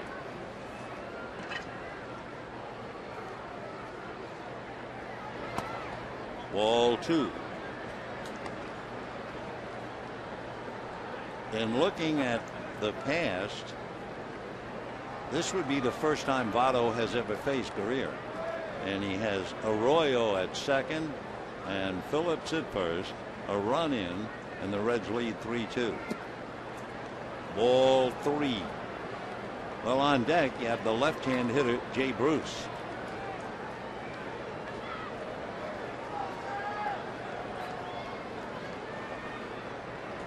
Three and 1 the count to Joey Votto. And if he likes the location, you know Dusty has green lighted him. He's the big man. 39 runs batted in. Didn't like the location. 3-2. Now with 2 down, the runners will be going. Votto has struck out 50 times. Big pitch. Runners ready, runners go, and there's a drive into right center field. He did it. Joey Votto whacks it into the pavilion. 3-run score, and the Reds lead 6-2. And for hard luck Hiroki Kuroda, he's punished again. So Joey Votto hit one where D. Gordon couldn't catch it. Votto, who is a marvelous player, drives it out. Last year he had 37 home runs and 113 runs batted in. So now add 1 more home run and 3 more runs batted in. 6-2 in favor of the Reds. And by the way, with that home run hit, another $15,000 has been raised to support prostate cancer research. To make a donation, call 800-798-CURE or go online, www.pcf.org.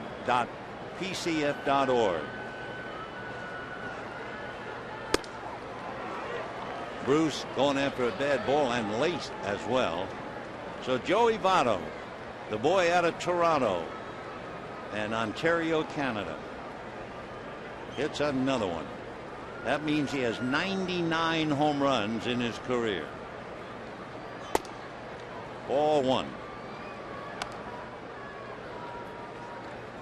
So Arroyo is charged to Kuroda. Phillips and Votto charged to Guerrier. 6-2 in favor of the Reds. Kuroda charged with 4 runs all told.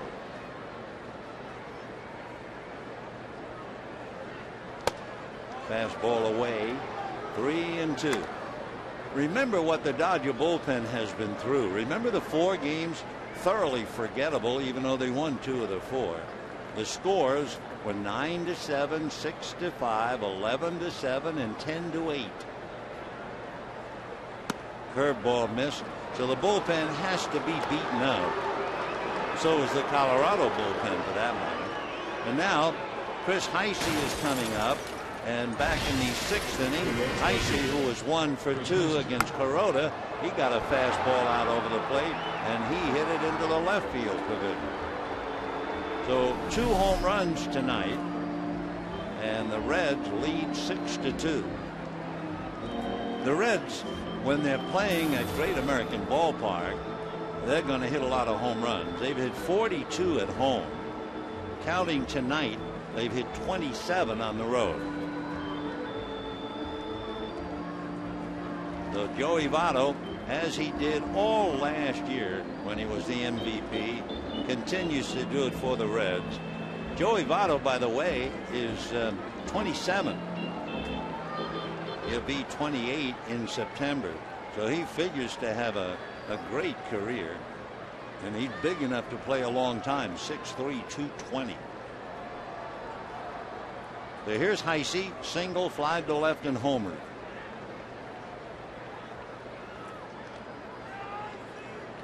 Jay Bruce over at first base has stolen 5 out of 8.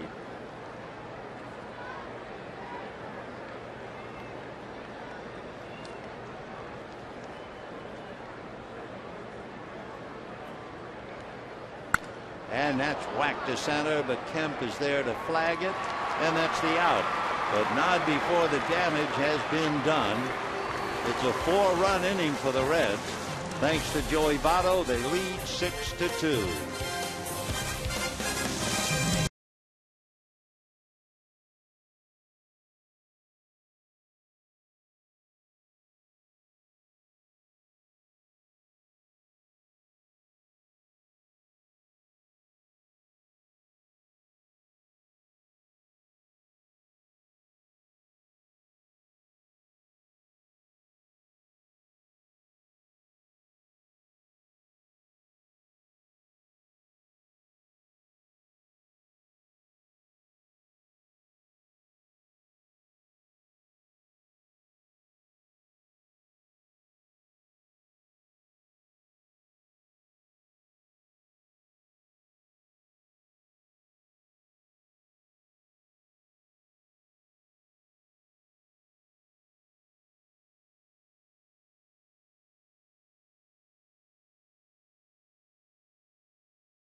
Cincinnati explodes for 4, and we go to the bottom of the 7th with the Reds leading 6-2. Guerrier, while he was in there, made 21 pitches, one of the 21 to Joey Votto, promptly hit the big home run, a 3-run job. And the Reds now 6 runs and 8 hits. The Dodgers 2 runs, 4 hits, 2 errors. Dodgers will have Loney, Uribe, and Navarro. Down in the bullpen, Josh Lindblom begins to warm up for the Dodgers. Guerrier made 21 pitches. Anytime the Dodgers have to go into the bullpen for the next day or so, it'll be a tough call because of that rough 4-game series in Colorado. Loney single to center to drive in a run and single to right. Ball 1. Loney swinging the bat very well after struggling for almost a month. 1 ball and no strikes. Breaking ball in there. Loney 2 for 2 tonight, so against Arroyo, he's 10 for 26. And a high fly ball to shallow left. Coming up, and there now is Heisey. One away. Third baseman, number 5. So the batter will be Uribe, who fouled out and hit into a double play. When he fouled out in the first inning, it was an 8-pitch at bat. Bronson Arroyo, in 13 previous starts, did not average quite 6 innings. Boy, was Uribe way out in front of that. 0-1. So here's Bronson now into the 7th.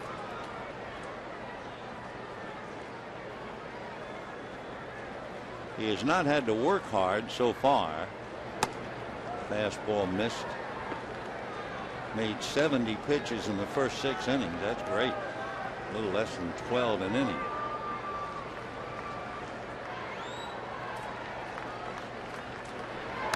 Foul back. Arroyo has changed, and just as well. One time he had a rep, not a headhunter, but of hitting people. He hit 20 batters when he was with the Red Sox, but that was about 7 years ago.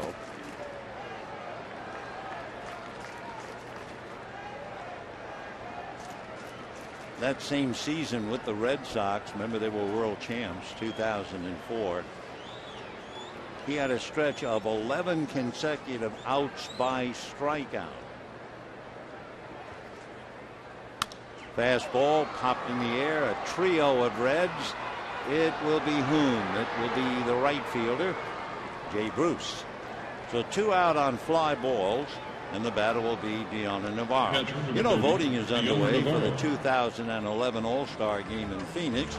Help send your favorite Dodger to this year's All-Star Game. You can vote up to 25 times at Dodgers.com. Visit Dodgers.com/vote. Cast your ballot now for your 2011 All-Stars. Vote today at Dodgers.com/vote. Navarro has hit the ball hard, but he's 0 for 2. That's a strike. Lined out, diving catch by Paul Janisch in the 2nd inning, and grounded hard to Brandon Phillips. 0-1. Fastball away. 1-1 to count.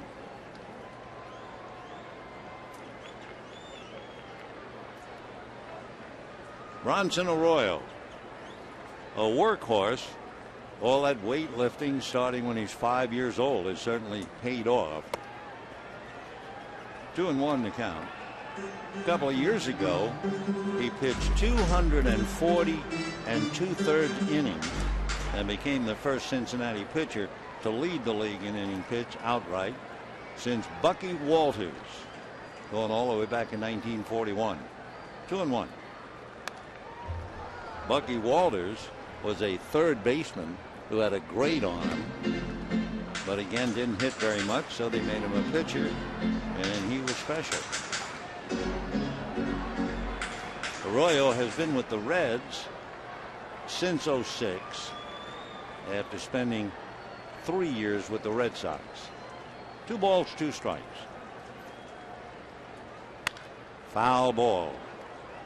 Remember, the Red Sox had a very colorful outfielder named Kevin Millar. And Kevin always said that Arroyo was the greatest guitar player at a barbecue because it seems like you could ask him to play anything, and they used to call him the jukebox because no matter what you suggested, Bronson could play it. 2-2.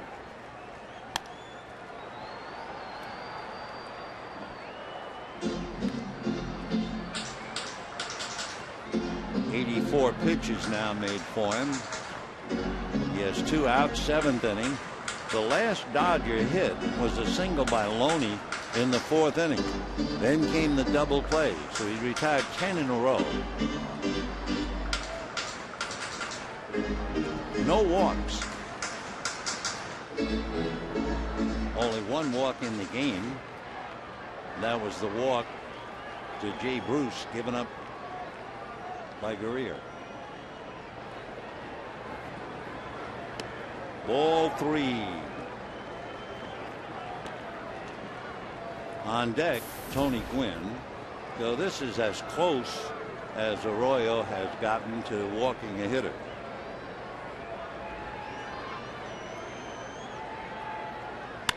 And a fly ball into left center. Stubbs is there. That'll do that. So the outs continue, and we're heading for the 8th inning for the Reds 6. And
Reds lead the Dodgers 6-2, and the Dodgers dipping into the bullpen again, but trying to get the most out of a poor situation. They make a double switch.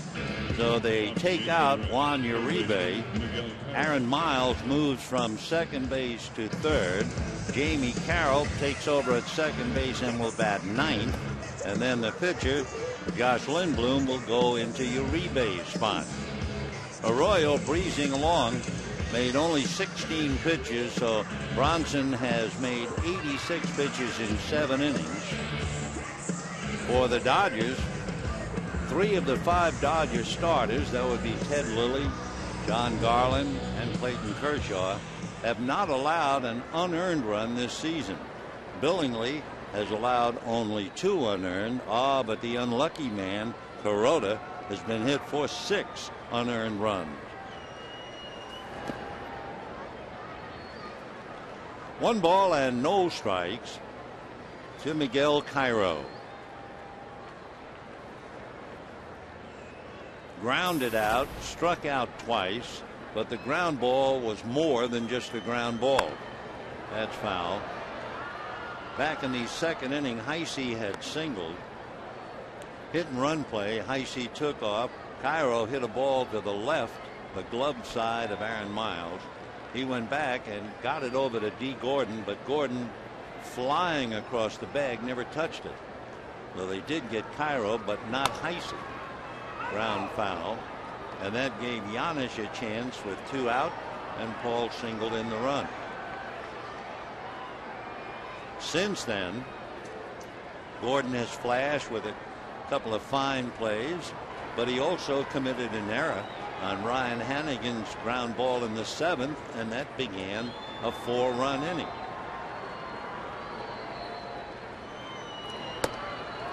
No one likes to get beaten, and no one especially likes to get beaten when the bottom three of the lineup set it all up for you, and that's what happened in the top of the 7th inning. The error by Gordon. Giannis hit into a force play, but Miles threw the ball away, and Arroyo singled in a run, and then later on Joey Votto hit the big home run. Cairo with a 2-ball, 2-strike count. The Reds have also scored 5 of their 6 runs with 2 outs. Little ground ball to Loney, the feed, and we have 1 away. You know, a reminder, the Dodgers Summer Bobble Slam is the perfect tick plan for you. Sure, you'll get the 4 games that include all of this year's remaining bobbleheads. That means Quo, Ethier, Fernando, and Duke Snyder, all starting at $15 a seat. So for tickets, visit Dodgers.com/mini-plans or give us a call, 323-224-1365.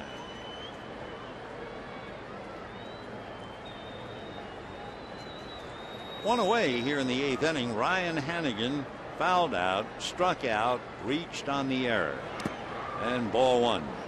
Dodgers with Kuroda, Guerrier, and Lindblom.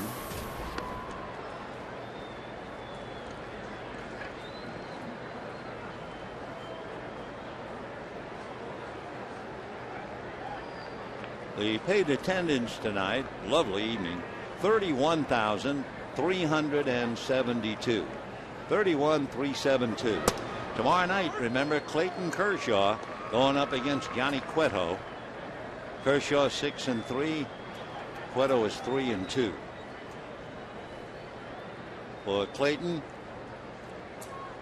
touched up and roughed up in Colorado.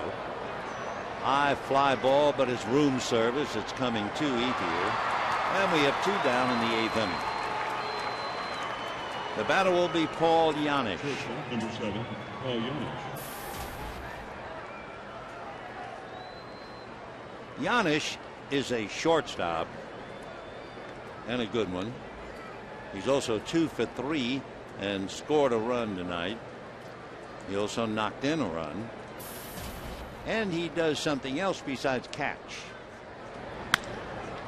He hits a fly ball to Ethier. The one thing he does besides catch, he apparently, from what we hear, he's a very good juggler. So down go the Reds, juggler or no, but they have the Dodgers by the juggler, leading 6-2.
We go to the bottom of the 8th inning. It's always good to look at the career of a pitcher who's been around and look at it month by month.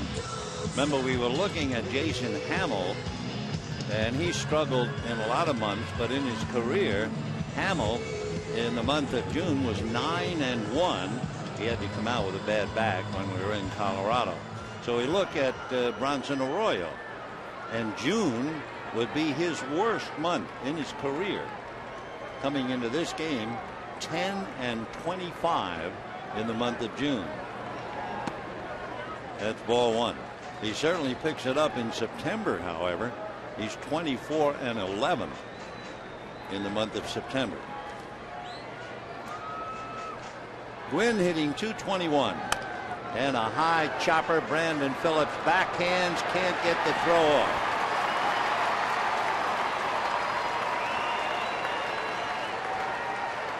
So Phillips unable to make the play. That'll go as a base hit, and the batter will be Jamie Carroll. Second baseman number 14, Jamie Carroll. Jamie hitting .320. Just got into the ball game, and now he comes up with a runner at first. Nobody out. Carroll followed by Gordon.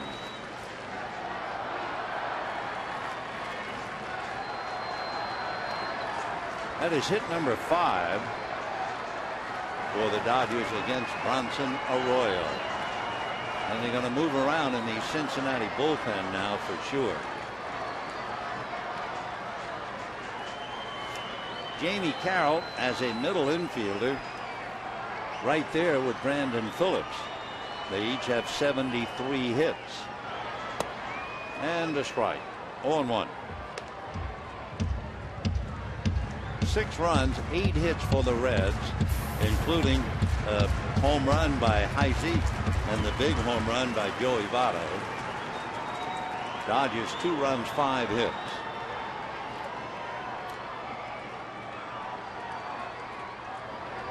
Off the plate, 1-1. Now Arroyo has not had to work hard. Made 86 pitches in 7 innings. He's now made exactly 90 pitches.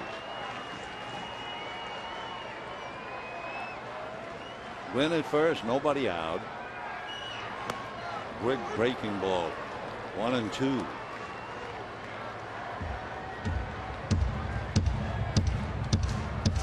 Bronson Arroyo at 6'5", about 190, 34 years old, been a big leaguer for 11 years, almost 12.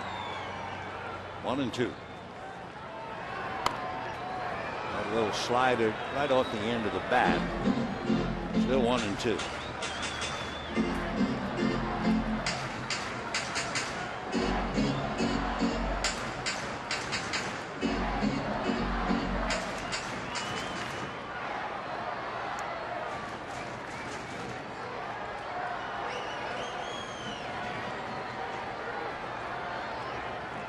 Gwynn held on by Votto.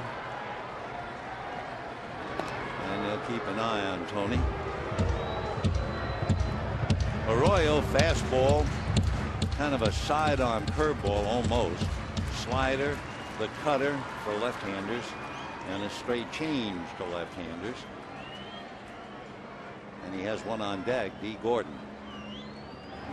Fastball. Sinking line drive caught in the air. I think Brandon was trying to trap it, but he caught it in the air. So 1 away, and Gwynn holding at first. Brandon is talking to himself, I'm sure, thinking, first of all, I really felt I made the play on Gwynn. Now I'm thinking, I caught it, but now maybe I should have trapped it. But you only get one quick chance. So 1 away, Gwynn at first, and D. Gordon coming up.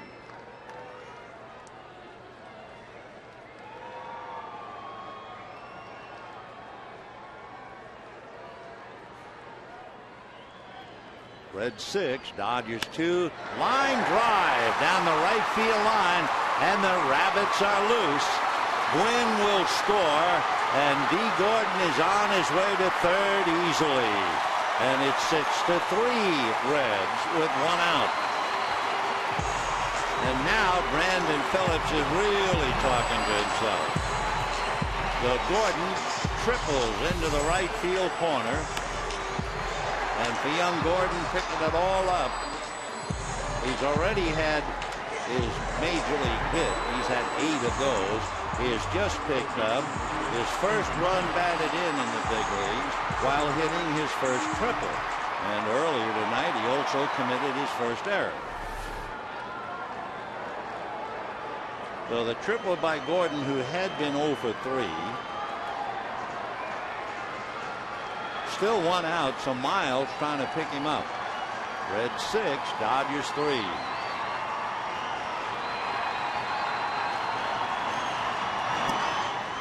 And ball 1. Pitch count now. Arroyo's gone up to 95.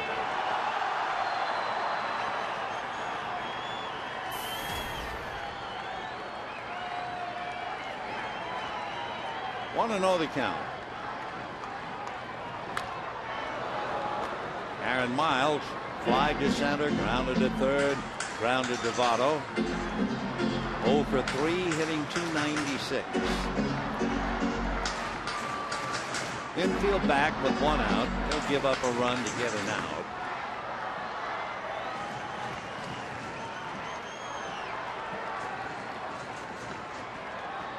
Arroyo, by the way, is trying to do it the hard way. He is really pitching to contact. 1-2. He goes and looking back through the books, you find out he has 1 strikeout, and that was Hiroki Kuroda.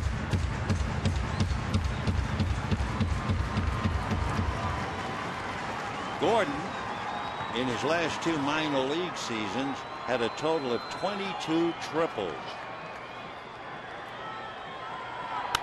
And that's going to be hit to left. Coming up for it, grabbing it is Heisey. Here comes Gordon, and he will score. So Miles, a fly ball to left, sacrifice fly. Gordon, the way he runs, not much of a chance to get him.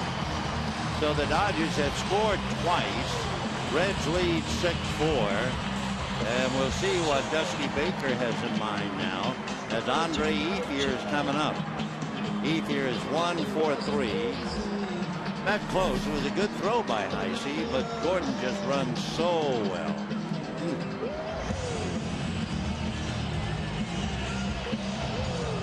Bronson Arroyo talking to Dusty and his catcher, but they're going to the pen. They'll bring in the left-hander Bill Bray, and we'll be back.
He walked 1, His walk was to Matt Kemp in the first inning, and he struck out one, and that was Hiroki Kuroda.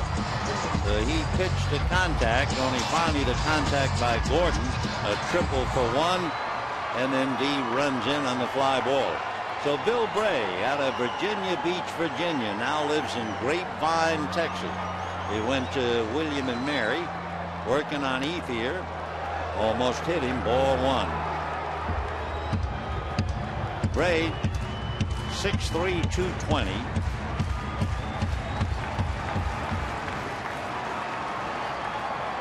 Picked up a letter in track and field while being a pitcher. Fastball on the hands, 1-1.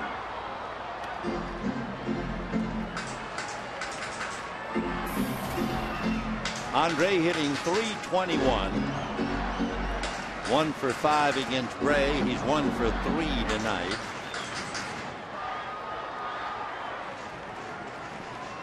Because you figure late in this kind of a game, they would bring in the left-hander against Ethier. Andre certainly has had his troubles against left-handers. He's hitting .357 against right, .232 against left. And down he goes. So Ethier strikes out. That puts the lid on the 8th, but the Dodgers do get 2. Reds lead.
Out of an electrifying night for D. Gordon, making his debut at Dodger Stadium. Several dazzling defensive plays. One error, one where he missed second base trying to hurry up a double play, and then a key triple that drove in one and set up another to get the Dodgers back in the game. So in the 9th inning for the Reds, leading, and Bill Bray will give way to a pinch hitter, Fred Lewis. You may remember the name Fred Lewis. He was with the Giants for a while. So Fred will be coming up. He's out of Hattiesburg, Mississippi. Went to Southern University. Hitting off the 9th inning for the Reds. Pinch hitting, number 15. He played 1 year at Southern with a teammate, Milwaukee Brewers, Ricky Weeks. So here's Fred. 1 home run, 6 RBIs. Big curveball in for a strike, 0-1. Lindblom made only 10 pitches in the 8th inning. 0-1. 1-1. Fred Lewis has a home run, 6 RBIs.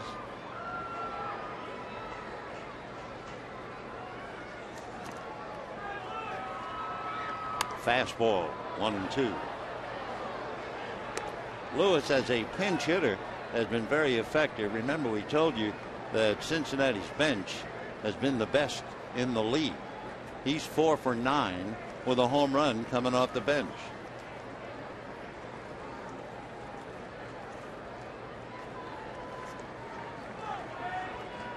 Slow and off the plate.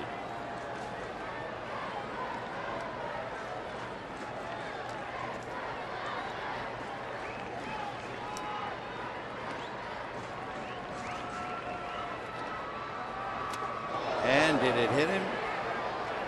He did. Fred's walking away, and he's been informed.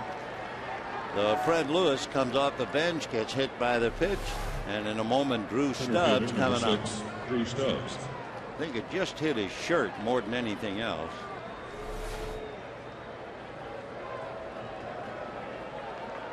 So Lewis standing at first, and the batter Drew Stubbs. Stubbs grounded to short, struck out twice, popped up 0 for 4. And ball 1. Pretty tough for the Reds to have a leadoff man who has struck out 91 times.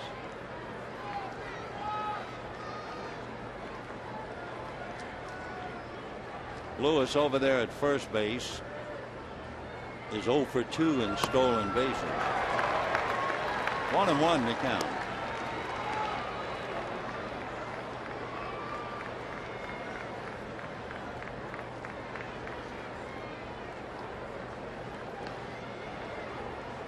Stubbs out of Atlanta, Texas. Remember we told you about when he was in school and then went on to being a professional, and when he got to Dayton, the manager had everybody on the team choke up. Let's see where he is on the knob.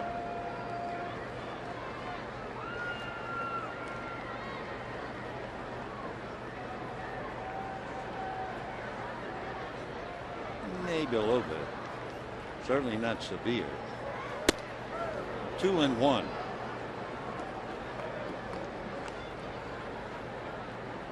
Six runs, 8 hits for the Reds, 4 runs, 6 hits for the Dodgers. We're in the 9th. When the Dodgers come up in the bottom of the 9th, Matt Kemp, James Loney, and the pitcher spot. Josh Lindblom.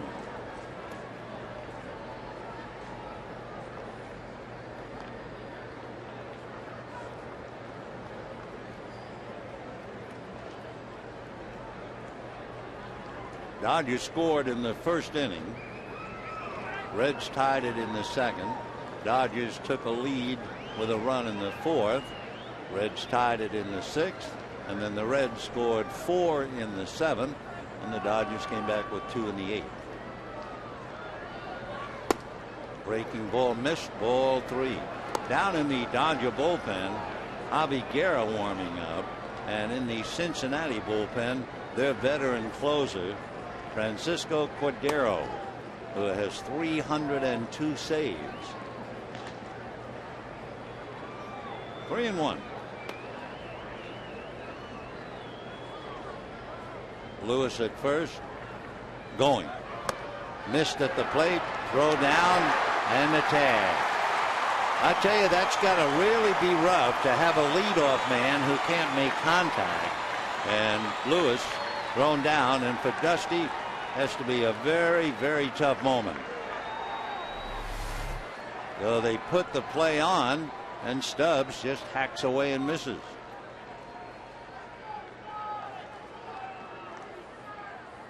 So the count on Stubbs now 3-2. And he's called out on strikes, and he's out for the 3rd time tonight. So he's really going through the tortures. And with 2 out, the batter will be Brandon Phillips. Second baseman number 4, Brandon Phillips. Good pitch. So for young Drew Stubbs, another learning process.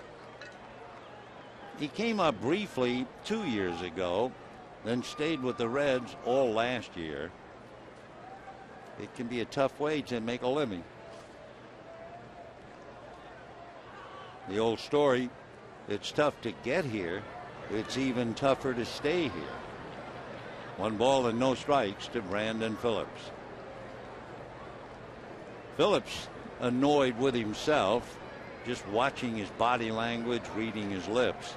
On the ball that he caught behind second base, hit by Tony Gwynn, he couldn't make a throw and he was furious at himself. Then remember, Carroll hit that sinking line drive and he caught it before it hit the ground, and he acted like he was second guessing himself. If I had short hopped it, I get the double play. If he had, then the triple by Gordon, the Miles fly ball would have been the 3rd out, period. Crack back, ground ball to third. Miles, a long throw, gets him. So the key to the inning, the hit batter, but then Stubbs striking out. Phillips grounding out. Here comes Matt Kemp, but he can't hit a 2-run home run with the bases empty. 6-4 Reds.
Of the 9th inning, Matt Kemp, James Loney, and then a hitter for Josh Lindblom against Francisco Cordero. Francisco Cordero, 33 years old. He'll be 34 in August. He has 302 career saves, and he's had as many as 49 saves in 1 year for Texas, and then he's had 44 for the Brewers. And last year he had 40 for the Reds. So 302. And the big boy, basically a good sinking fastball. He also has a slider and a changeup. Cordero has been at it a long time. Originally signed by the Tigers in 1994. Matt Kemp has walked, singled, scored a run, and popped up.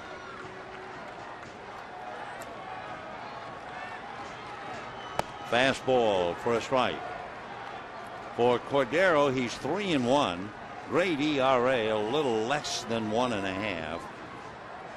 He has given up 3 home runs in 30 innings. 0-1. Fastball missing. 1-1.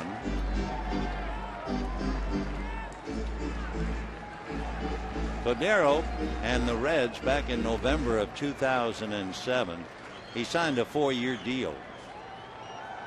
They have an option for the 5th year. Kemp laid on a fastball at 94, and the count 1-2.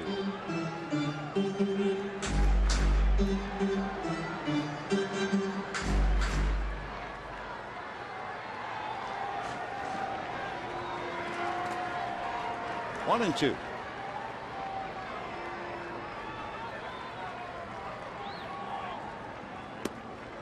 Two and two. Last year, left-handers were successful enough. They hit 274 against him with just 1 home run. Right-handers hit .226 with 4 home runs.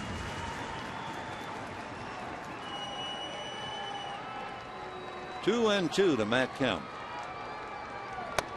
And ball 3.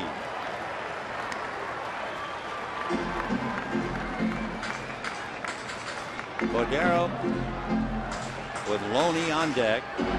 And then we'll see about a hitter for Josh Lindblom.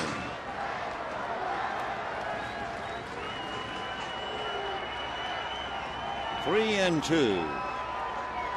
And he overthrows. Ball 4.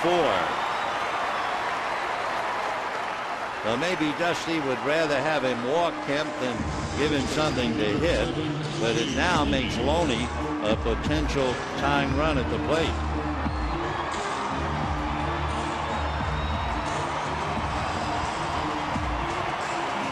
Remember, too, this year, Cincinnati's bullpen has been ineffective. They've had 13 losses, which is not exactly how you would spell relief. Trent Olson, left-hand batter, comes out on deck. He would bat for Lindblom. Loney 2 for 3. And a strike. In looking at Francisco Cordero, Loney 1 for 5 in the past. Kemp 1 for 6.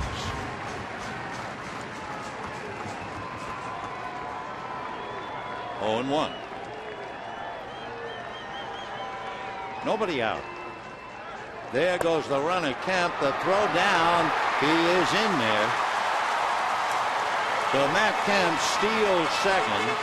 And for Kemp, he is now 15 out of 18. It takes the force play or even the double play away from the Reds. A calculated gamble. And Matt picks up number 15. So 1-1 the count to James Loney.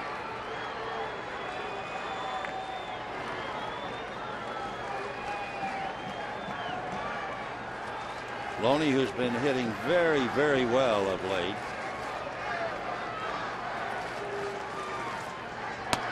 That's a strike. 1-2 to count. Cordero throws hard, yes. How hard does he throw? Well, coming in, 22 strikeouts in 31 innings and 9 walks. 1-2 to Loney.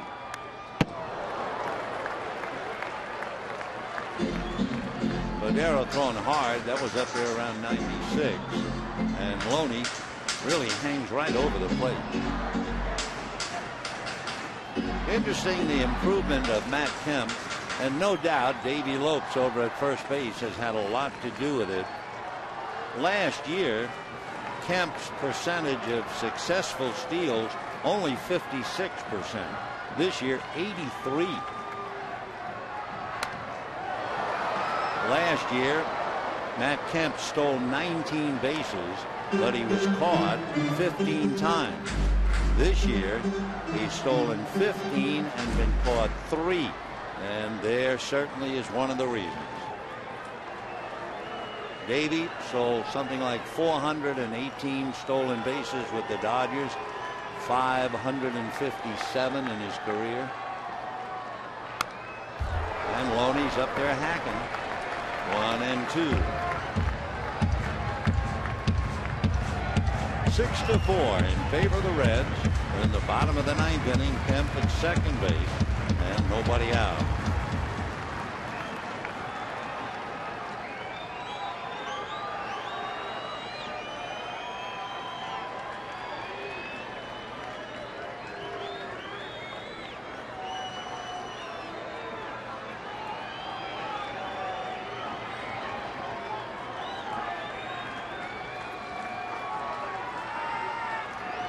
Fast one in the dirt.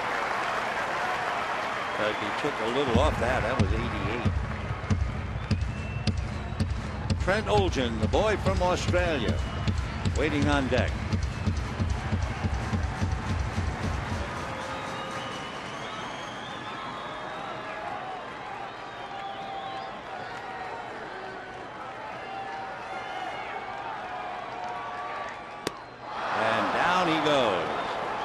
So Loney comes up empty, 1 away. Now let's see, Olchin has been called back. And we'll see Rod Barajas moving around, and it's going to be Barajas and not Olchin. Rod Barajas comes up with 8 home runs, 21 runs batted in. He is 1 for 5 as a pinch hitter. Rod Barajas.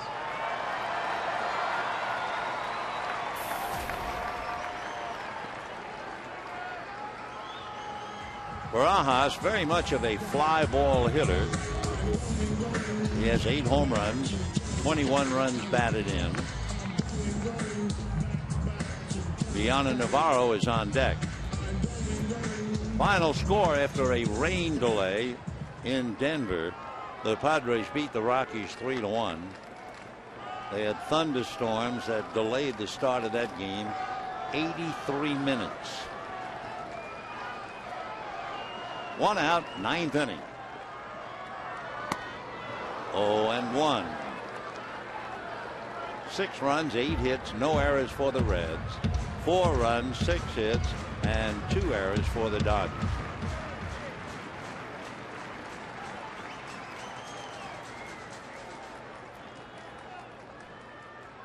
Oh and 1.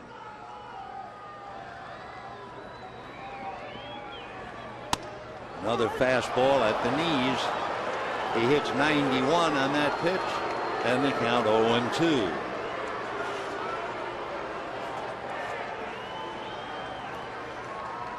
Barajas had a very successful road trip. He had 478.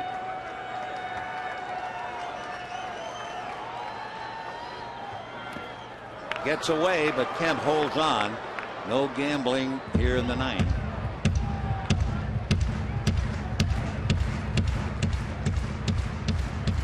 Dodgers hit a dry spot against Arroyo after a single by Loney in the 4th inning. They did not have a hit through the 7th. Then they had the infield single and the triple and the fly ball to get back into it. And now a leadoff walk to Kemp, and we have 1 out. 1-2 to Barajas. 2-2. And again, Cordero hitting 91 on the gun. Well, that was really shocking yesterday to see Javi Ruby De La Rosa hit 100 on the speed gun. Haven't seen that since Broxton salad days. 2-2 to Barajas.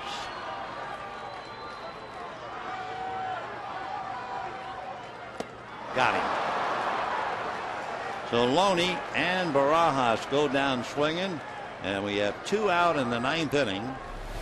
And the batter will be Diana Navarro. Catcher, Diana Navarro. Navarro lined out to short. Great diving catch by Paul Yanis. Grounded hard to the right side. And last time up, fly to center. When Navarro flied out in the 7th inning, he was the 11th consecutive out chalked up by Bronson Arroyo.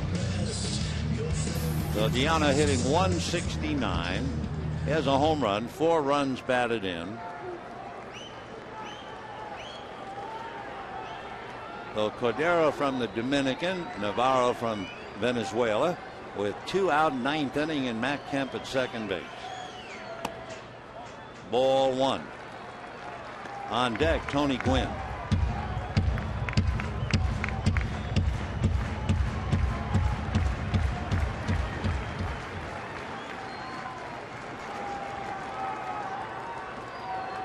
One ball and no strikes. Fouled away, 1-1.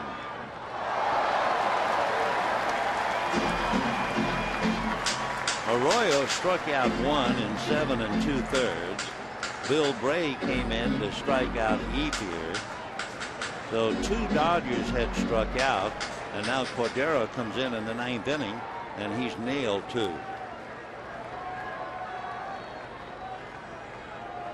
1-1 to Diana Navarro. Tony Gwynn on deck. Matt Kemp at second. Time. 31,372 out here tonight. Hope you make your plans tomorrow night. Clayton Kershaw, Johnny Cueto. Wednesday afternoon, Chad Billingsley, Travis Wood. Fastball, 1-2. So for Don Mattingly, dying a little bit in the dugout, I'm sure.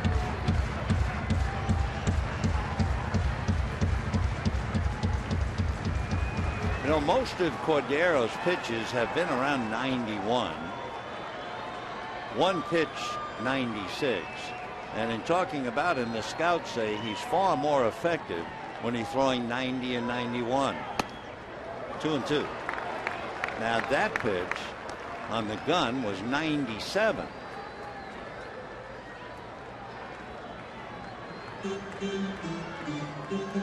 So deuce is wild. 2 balls, 2 strikes, 2 out.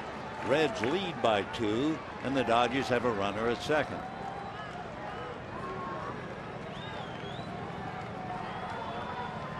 Fastball, and he just threw it by him, and that was another 97. So all Cordero did was come in and strike out the side after walking Matt Kemp. And all Joey Votto did was hit a big home run in the 7th inning with 2 men aboard. A reminder, with 2 home runs hit tonight, a total of $30,000 has been raised in our game for prostate cancer research. To make a donation, call 800-798-CURE or go online to www.pcf.org. The total, 6 runs, 8 hits, and no errors for the Reds. The Dodgers, 4 runs, 6 hits, and 2 errors. They have now split the 4 games. Bronson Arroyo picked up the win. Hiroki Kuroda suffered the loss. Tomorrow night, it's Kershaw and Cueto. Stay tuned now for Dodgers Live coming up next.